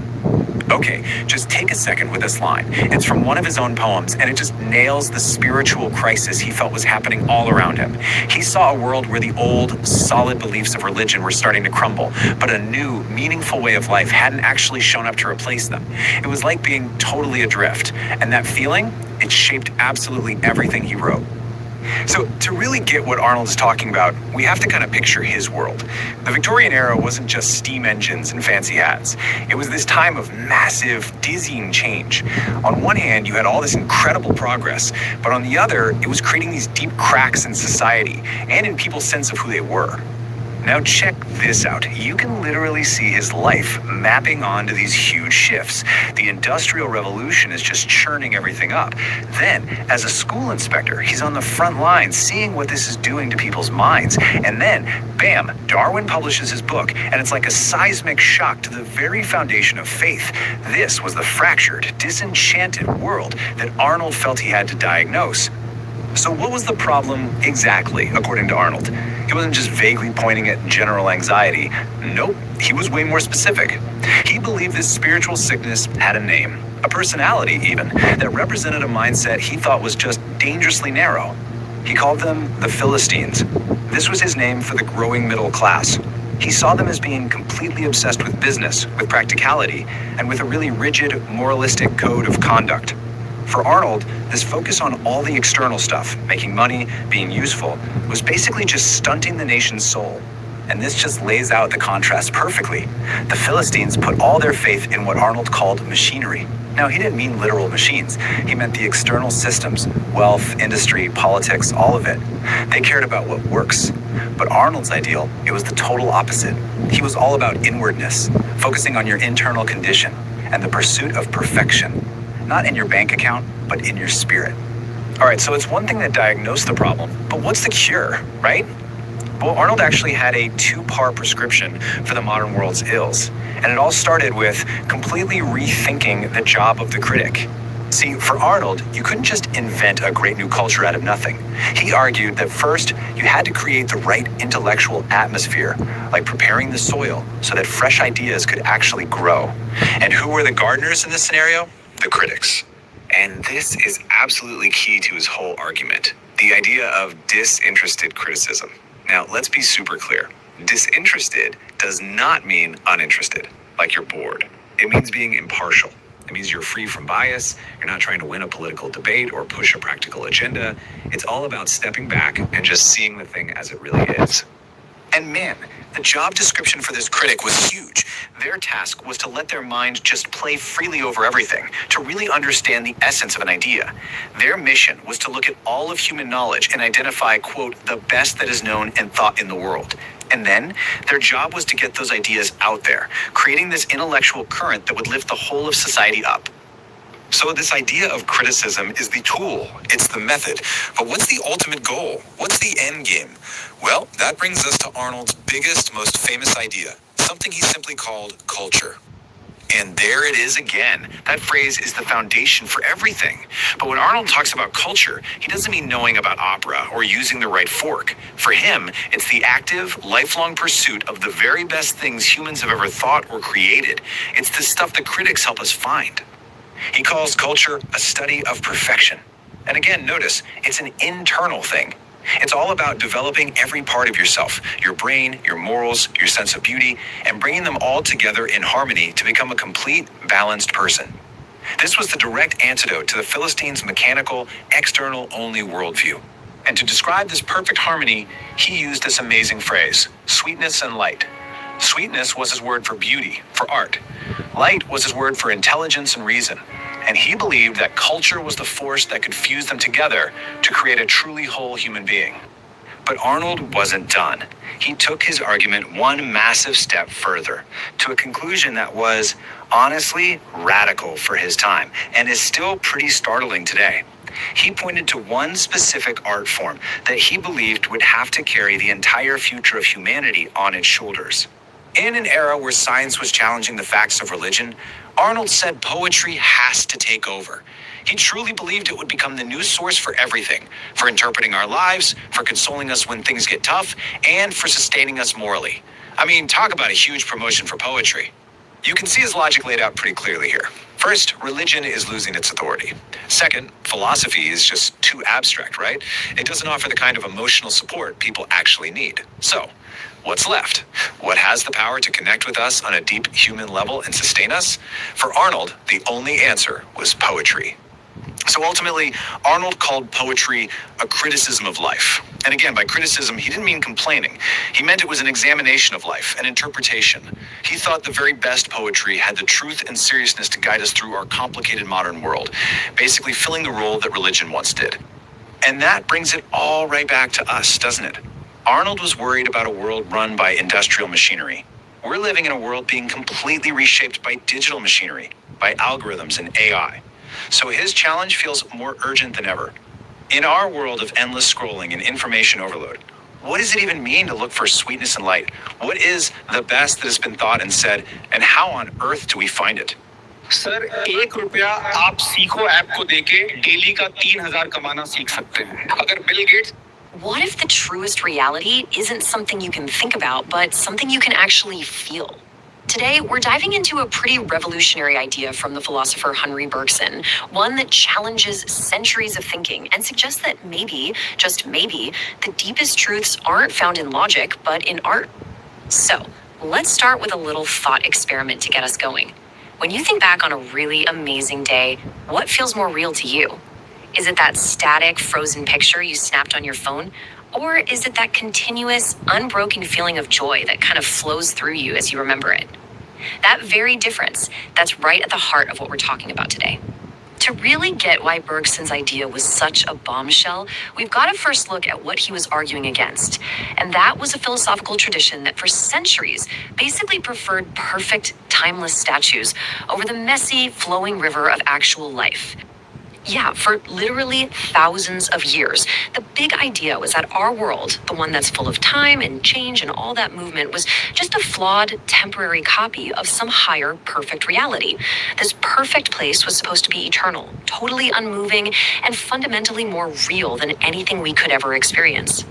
This right here captures that classic divide perfectly. On the left, you've got the traditional view of reality, eternal, unchanging, perfect. Then on the right, you have our actual world of experience, which is all about time, flow, and, well, imperfection. For ages, philosophy told us, hey, focus on the left column. The stuff on the right, that's just a shadow. So how did Henry Bergson come back at this? Well, he didn't just disagree a little bit. He completely flipped this entire tradition on its head. He argued that the river of our experience wasn't the shadow, it was the real deal. Bergson's big, bold move was to claim that the thing that is most real is the very thing philosophers since Plato had called unreal, time itself. He said we need to get back to the immediate, authentic feel of our own experience, which isn't made of static things, but of a constant, non-stop flow. And he gave this experience a special name, duree, or duration. Now, this isn't clock time, tick-tock, tick-tock, a bunch of separate moments strung together. Nope.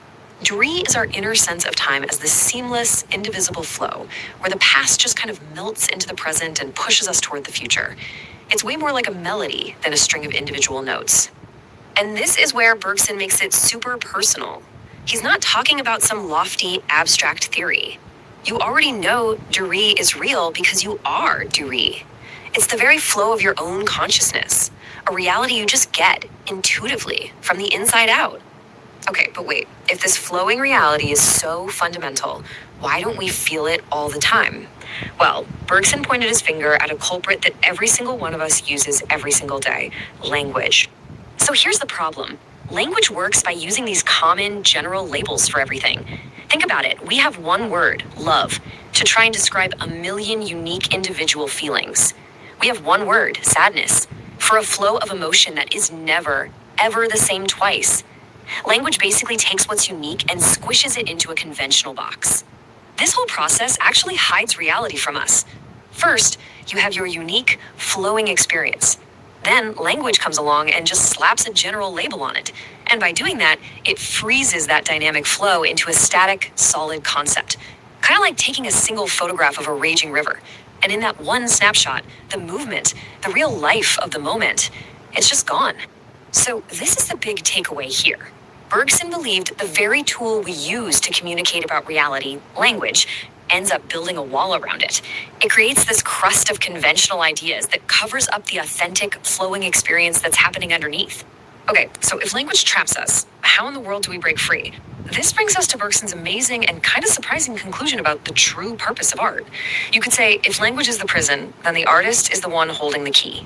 For Bergson, art is basically our escape hatch. It's our way of cracking through that crust of language. He believed that artists, and he was a huge fan of poets in particular, have figured out how to subvert the very nature of words to get us back to the flowing reality of duree. So how do they do it? They rebel. Instead of just using words as these simple, see-through labels, poets focus on the materiality of language itself. You know, the sound, the rhythm, the actual texture of the words.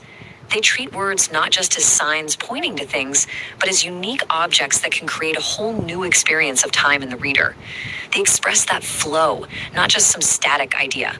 And this leads to an absolutely radical idea. If the whole point of philosophy is to grasp reality, but our main tool, language, keeps getting in the way, then maybe the highest form of philosophy isn't a logical argument. Maybe it's a poem. A work of art that doesn't just tell you about reality, but actually makes you experience it. All right, let's bring this all together. What does Bergson's philosophy really mean for how we understand ourselves and the world we're living in? Ultimately, it really boils down to this fundamental conflict. On one side, you've got the world as our intellect sees it, general, abstract, and static. And on the other side, you've got our direct experience, individual, concrete, and always, always flowing. Bergson's whole revolution was to tell us to trust what's on the right. And that leaves us with this final, really provocative thought to take away. If our primary tool for reason, language, always falls short of capturing the true flowing nature of existence, does that mean the deepest truths aren't something to be found in an argument, but something to be felt in a work of art? It's a question that totally redefines not just reality, but the whole purpose of human creativity itself. So let's talk about Friedrich Nietzsche. This guy wasn't your typical philosopher, sitting in an ivory tower. He saw himself as more of a doctor for culture. He took one long, hard look at Western civilization and basically said, "You're sick." And he spent his entire life trying to figure out a diagnosis, calling for a complete reinvention of what it means to be human. And of course, there's his most famous, most explosive line, "God is dead." It's designed to grab you by the collar, for sure. But here's the thing a lot of people miss. This wasn't a celebration for him. For Nietzsche, this was an alarm bell. It was the announcement of the single greatest crisis in the history of humanity. So, what on earth did he really mean by that? It wasn't just about religion fading away. No, it was so much bigger. The death of God meant the collapse of the entire moral and philosophical system that had propped up the Western world for 2,000 years. The very foundation was gone. All right, so here's how we're going to unpack all of this. We'll start with what he saw as the two primal forces that shaped everything. Then we'll get into his wild theory about how reason killed art. From there, we'll look at his radical prescription for us all, the will to power. And finally, we'll have to grapple with the complicated and controversial legacy of Nietzsche's lasting shadow. To really get Nietzsche's diagnosis, you have to go back in time with him, all the way to ancient Greece, and his first major book, The Birth of Tragedy. He argued that art, and really all of human existence, is a battleground between two primal competing forces. So picture this cosmic tug of war. In one corner you have Apollo. He's the god of order, logic, and beautiful dreams. He represents the self, the individual, and all the neat, tidy illusions we create to make life bearable. And in the other corner, you have Dionysus. He's the god of wine, chaos, pure emotion. He represents the complete opposite, the shattering of the self, where you dissolve into this wild, primal, universal feeling. Now, the absolute genius of the ancient Greeks, Nietzsche said, was that they didn't choose a side. Instead, they slammed these two opposites together into what he called a yoke of marriage. And this tense, perfect balance created Greek tragedy. For him, the highest art form ever. Why? Because it let people stare directly into the abyss, into the terrors and horrors of existence, and still come out affirming life. They were literally saved by art. But, and this is a massive but for Nietzsche, this perfect balance was incredibly fragile, and it didn't last.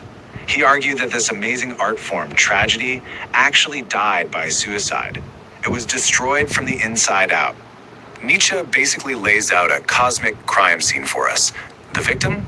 Greek tragedy, with all its raw Dionysian power.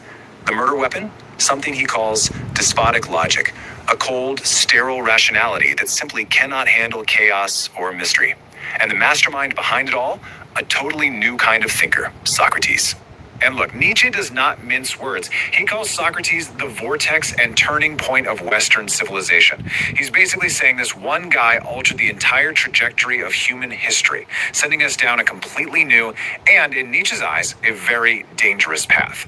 And that new path was Socratism. It's the belief, which Nietzsche calls a grand metaphysical illusion, that pure reason can solve everything, that with enough logic, we can make existence completely understandable and justified. But in the process of tidying everything up, Socrates and his student Plato put philosophy above poetry. They killed off myth, and they snuffed out that essential, chaotic Dionysian spirit. Okay, so the diagnosis is in. Civilization is weak, suffering from an overdose of reason. So what's the cure? If the old values are dead and gone, what new energy can possibly drive us forward? This is where he gets to his most potent and probably most misunderstood idea. The will to power. Now, let's be clear. This is not just about dominating other people. That's the big mistake everyone makes. For Nietzsche, this is the basic fundamental drive in all life. It's the same energy that pushes a tiny plant to grow towards the sun, or an artist to create a masterpiece. It is that deep inner urge for self-assertion, for overcoming your own limits, and for expanding your influence on the world, to grow and become more. And the ultimate goal of this will to power? To create the Übermensch, or the Overman. And again, this isn't some superhero in a cape. It's the person who, in a world without cosmic rules, has the incredible courage to rise above the comfortable, mediocre herd morality. The Overman doesn't just follow old values, they create new ones. They justify their own life not through logic, but aesthetically, like a work of art. So, what happened? Did Nietzsche's prescription take? Well, his ideas ended up casting a long, complicated, and incredibly controversial shadow over the 20th century that stretches all the way to today. Honestly, it's almost impossible to overstate his influence. His assault on objective truth and morality became the bedrock for so many major movements. You can feel his presence in the soul-searching of existentialism, and you can absolutely see it in the work of post-structuralist thinkers like Foucault and Derrida, who took his ideas about power and language and ran with them. But we have to face the darker side of his legacy. There's no way around it. His concepts of the will to power and the Übermensch were horribly twisted and co-opted, most infamously by the Nazis, tying his philosophy to hateful ideologies that he himself would have despised. It's a complicated and often ugly part of his story. This quote really just brings it all back to his original diagnosis. This is us, modern humanity, as he saw us, spiritually starving. We're surrounded by history, but we feel disconnected from it, famished because we've rationalized away our mythic home, the very thing that used to give life depth and meaning. And that leaves us with Nietzsche's final provocative challenge, a question that rings even louder today than it did over a century ago. If the old foundations are really gone, if God is dead and reason alone isn't enough, what's next? Are we strong enough to become the creators of our own value? Trade smooth even when your network isn't. No buffering, no braking, just trading. You ever get that feeling you're running on a treadmill, but you can't see it? Like you're stuck in a system that's just hardwired for striving, for wanting, and let's be honest, for suffering. Well, today we're diving into the mind of Arthur Schopenhauer, a philosopher who didn't just diagnose this misery matrix of the modern world, he actually offered a surprising key to unlock it. So here's our game plan. First, we're going to face Schopenhauer's pretty bleak diagnosis of the world head on. Then we'll uncover this invisible tyrant he called the will. After that, we're going to tear down the whole myth of progress. And finally, we get to the good part, his radical solution for how art can be a path to redemption and give us a genuine moment of peace. All right, let's jump right in with Schopenhauer's main critique. And you gotta forget any image you have of a philosopher sitting in some ivory tower. This was a guy who's looking at the dawn of the modern world. You know, the Industrial Revolution, this whole idea of progress, and he was just deeply, deeply unimpressed. And believe me, this guy did not pull any punches. This quote, it's pure Schopenhauer. See, at the time, his contemporary, Hegel, was this intellectual superstar, selling everyone on this grand story of rational progress. And Schopenhauer just saw it as complete nonsense, a philosophy built on, as he put it, 3/4 cash and 1/4 crazy notions. Ouch. But his beef wasn't just with other academics. No, he was taking aim at the entire modern worldview, this obsession with material gain, with scientific progress. He thought it was completely hollowing out humanity. He saw society just bowing down to what he called crass materialism. Sound familiar? Yeah, it's a diagnosis that feels incredibly relevant today. So, what's behind all this misery? According to Schopenhauer, it's not bad government or flawed logic. The root cause is way deeper. It's this invisible, fundamental force that's underneath all of existence, a true tyrant behind every single thing we strive for and suffer from. He called it the will to live, or sometimes just the will. And this right here is his big idea. The best way to think about it is like the universe's source code. It's this relentless, blind, totally irrational drive that exists in everything. I mean, everything. From a plant stretching toward the sun to our own deepest desires. The will has only one goal: to keep going, to perpetuate itself over and over. And here's the real kicker. The will isn't something we control. It works unconsciously, pushing us around through our most primal urges, like the drive to reproduce. And this is the part that really stings. Our brilliant, rational intellect, the thing we're so proud of, it's not in charge, not even close. It's just a servant, a clever tool that executes the blind commands of its true master, the will. So if our intellect is basically just a puppet, then what does that say about all of humanity's greatest achievements? You know, things like reason and historical progress. Well, for Schopenhauer, they're not our salvation. They're actually just more complicated parts of the trap. And this is where the clash is just so clear. You've got thinkers like Hegel, who saw history as a rational story, a straight line of progress heading towards some amazing purpose. And then you have Schopenhauer, who saw history as a wheel. For him, it was just the same miserable patterns. War, greed, suffering, repeating over and over, endlessly, with absolutely no point to it all. This quote just nails it. Our reason, the great engine of the Enlightenment that was supposed to set us free, is actually in bondage. It's a slave to the primal demands of the will. So we think we're making all these rational, logical choices, but according to Schopenhauer, we're really just inventing clever justifications to serve a blind, relentless master. Okay, so I know it's a pretty bleak picture, right? We're basically puppets of a blind force, and our own minds are the ones holding the strings. But, and this is a big but, Schopenhauer doesn't just leave us in despair. He offers an escape hatch, a really unique and surprising path to freedom. So the big question is there any way out? Can we ever actually break this relentless cycle of wanting something, getting it, and then immediately wanting something new? Schopenhauer's answer, surprisingly, is yes. Yes, we can. His escape route is what he calls the aesthetic. Now, this isn't just about liking pretty paintings. For him, it's a special, incredibly powerful way of perceiving the world, a way of seeing that lets us, just for a moment, unplug from the constant demands of the will. So here's how it works. When you truly contemplate an object, whether it's art or nature or poetry, you kind of lose yourself in it. Your own desires, your anxieties, your mental to-do list, all of it just fades away. You stop seeing that thing for how it can serve you, and instead you see it purely for what it is. And in that moment of pure observation, you achieve this amazing state of being a will-less subject of knowledge. And for Schopenhauer, the absolute paradigm, the ultimate example of this state was poetry. Why? Well, because great poetry gives you this profound insight without asking for anything in return. It's knowledge for its own sake. It's one of those rare moments where our intellect is finally truly free from its demanding boss, the will. So, let's bring all this home. What does a 19th century philosopher's idea about art and poetry have to do with our lives right now?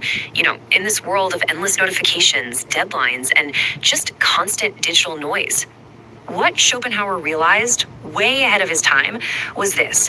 He saw that the traditional pillars of meaning, things like religion, philosophy, even science, were starting to crack. And he believed that in their place, the aesthetic experience could become our last best hope for finding any sense of harmony and order in an increasingly chaotic world. And this is so important. This escape isn't permanent. You can't live in this state. But that fleeting moment of pure contemplation, that quiet observation without desire, is, for Schopenhauer, the absolute highest, most serene and free state a human being can possibly achieve. It's a genuine moment of peace. And that kind of leaves us with one final thought to chew on. In our world, which is practically designed from the ground up to fuel the will, with notifications, ads, and endless goals, where do you find your aesthetic escape? Is it in music? A walk in the woods? Getting lost in a great book? Where do you go to quiet that striving and find your moment of peace? क्या हुआ? Accident होना expected था. What if the most important thing about a piece of art was that it was totally, completely useless? It sounds crazy, right? Well, we're about to dive into the brilliantly subversive mind of Oscar Wilde, a man whose ideas about art and criticism still feel absolutely revolutionary today. All art is quite useless. Okay, so let's just start with this bombshell of a quote. It's from the preface to Oscar Wilde's only novel, and on the surface, it seems like he's trashing his entire life's work. So what on earth did he really mean by that? Let's dive in and find out. I mean, really think about it. Why would this master of language, this dazzling wit, claim that everything he created was useless? The answer, it turns out, completely reinvents the purpose of art. And maybe even more importantly, it reinvents the role of the person looking at it. You. So, to really get wild, you've got to picture the guy. He was the ultimate dandy, a man who basically turned his own life into a work of art. And the preface to his novel, The Picture of Dorian Gray, wasn't just some polite introduction. Oh no, it was a manifesto, a declaration of war thrown right in the face of stuffy old Victorian England. Every single one of these points was a direct shot at the way things were. See, the Victorians thought art was supposed to be good for you, like medicine. It should be moral, it should teach you a lesson. And Wilde just comes along and says, nope, art's only job is to be beautiful. Books can't be moral or immoral. And most shocking of all, art isn't about mirroring life. It's about mirroring you, the person looking at it. So before Wilde could build up his new way of thinking, he first had to tear down the old one. Let's take a look at what the job of a critic was supposed to be back in the 19th century. And the voice of the establishment, the old guard, if you will, was this guy, Matthew Arnold. He was a huge deal, a massively influential critic. And for him, the task was crystal clear. A critic's job was to be objective and find the one true meaning hidden inside a work of art. Think of it kind of like a scientist with a butterfly pinned to a board. The critic was supposed to stand back, analyze the art without any personal feelings, and then deliver this final objective judgment on its quality and its message. The critic was a judge, not a part of the experience. And this is where Wilde launches his brilliant, beautiful rebellion and builds a completely new philosophy from the ground up. And this right here, this is the main event. Wilde just flips the entire table over. He argues that trying to see the object as it is totally impossible. All we can ever know is our own personal impression of it. And just like that, the critic's subjective feeling isn't a failure to be objective. It's the whole point of the entire game. And here it is, the ultimate mic drop. Wilde doesn't just say criticism is a secondary thing that just, talks about art. He claims it's an art form in its own right. And get this, maybe even the highest art form. Why? Because it's not tied down to copying reality. It's pure, unfiltered personal impression. And he's not just making this stuff up. He builds a logical case. First, he says you can't even be an artist without a critical faculty. You have to choose, select, and shape. Second, the act of interpreting something is itself deeply creative. And third, this is the big one. Criticism doesn't owe the art anything. It can exist for its own sake, as its own beautiful thing. So all of this thinking leads Wilde to this incredible vision of a new kind of intellectual hero, the critic who is completely and utterly free. Now, Wilde pulls out this very specific, kind of nerdy theological term, antinomian. It literally means against the law. He hijacks this word to describe his ideal critic, a rebel who is against all fixed systems, all moral rules, and any demand for a single, boring, correct truth. So for this new kind of critic, you're not loyal to one idea or one team or one ism. Nope. Your only real loyalty is to curiosity itself, to the free play of the mind. It's about exploring every single possibility without getting trapped by any of them. But here's the thing, for Wilde, this wasn't just some fun intellectual game. He genuinely believed that this kind of criticism had the power to literally shape the world we all live in. So check out what this kind of criticism actually does. It doesn't just judge art, it brings it to life. It's the thing that connects a painting from the Renaissance to our world today. For Wilde, it actually creates the entire intellectual atmosphere that allows new ideas to even be born. It's what helps us rise above our own biases and become more connected to the world. Which, of course, brings us all the way back to that puzzle we started with. After all this, what could he possibly have meant when he said art is useless? And here's the beautiful answer. For Wilde, useless was the highest compliment he could pay. It meant that art is free. It's free from the boring burden of having to be useful, like a hammer or a history textbook. Art's purpose isn't to do something, but simply to be, to just exist as something beautiful. And that's the gorgeous paradox at the heart of it all. The art itself just is. It exists in this state of perfect, beautiful uselessness. It is the critic, and that means every one of us, including you, who takes that beauty and gives it a voice, gives it meaning, and makes it a living, breathing part of our culture.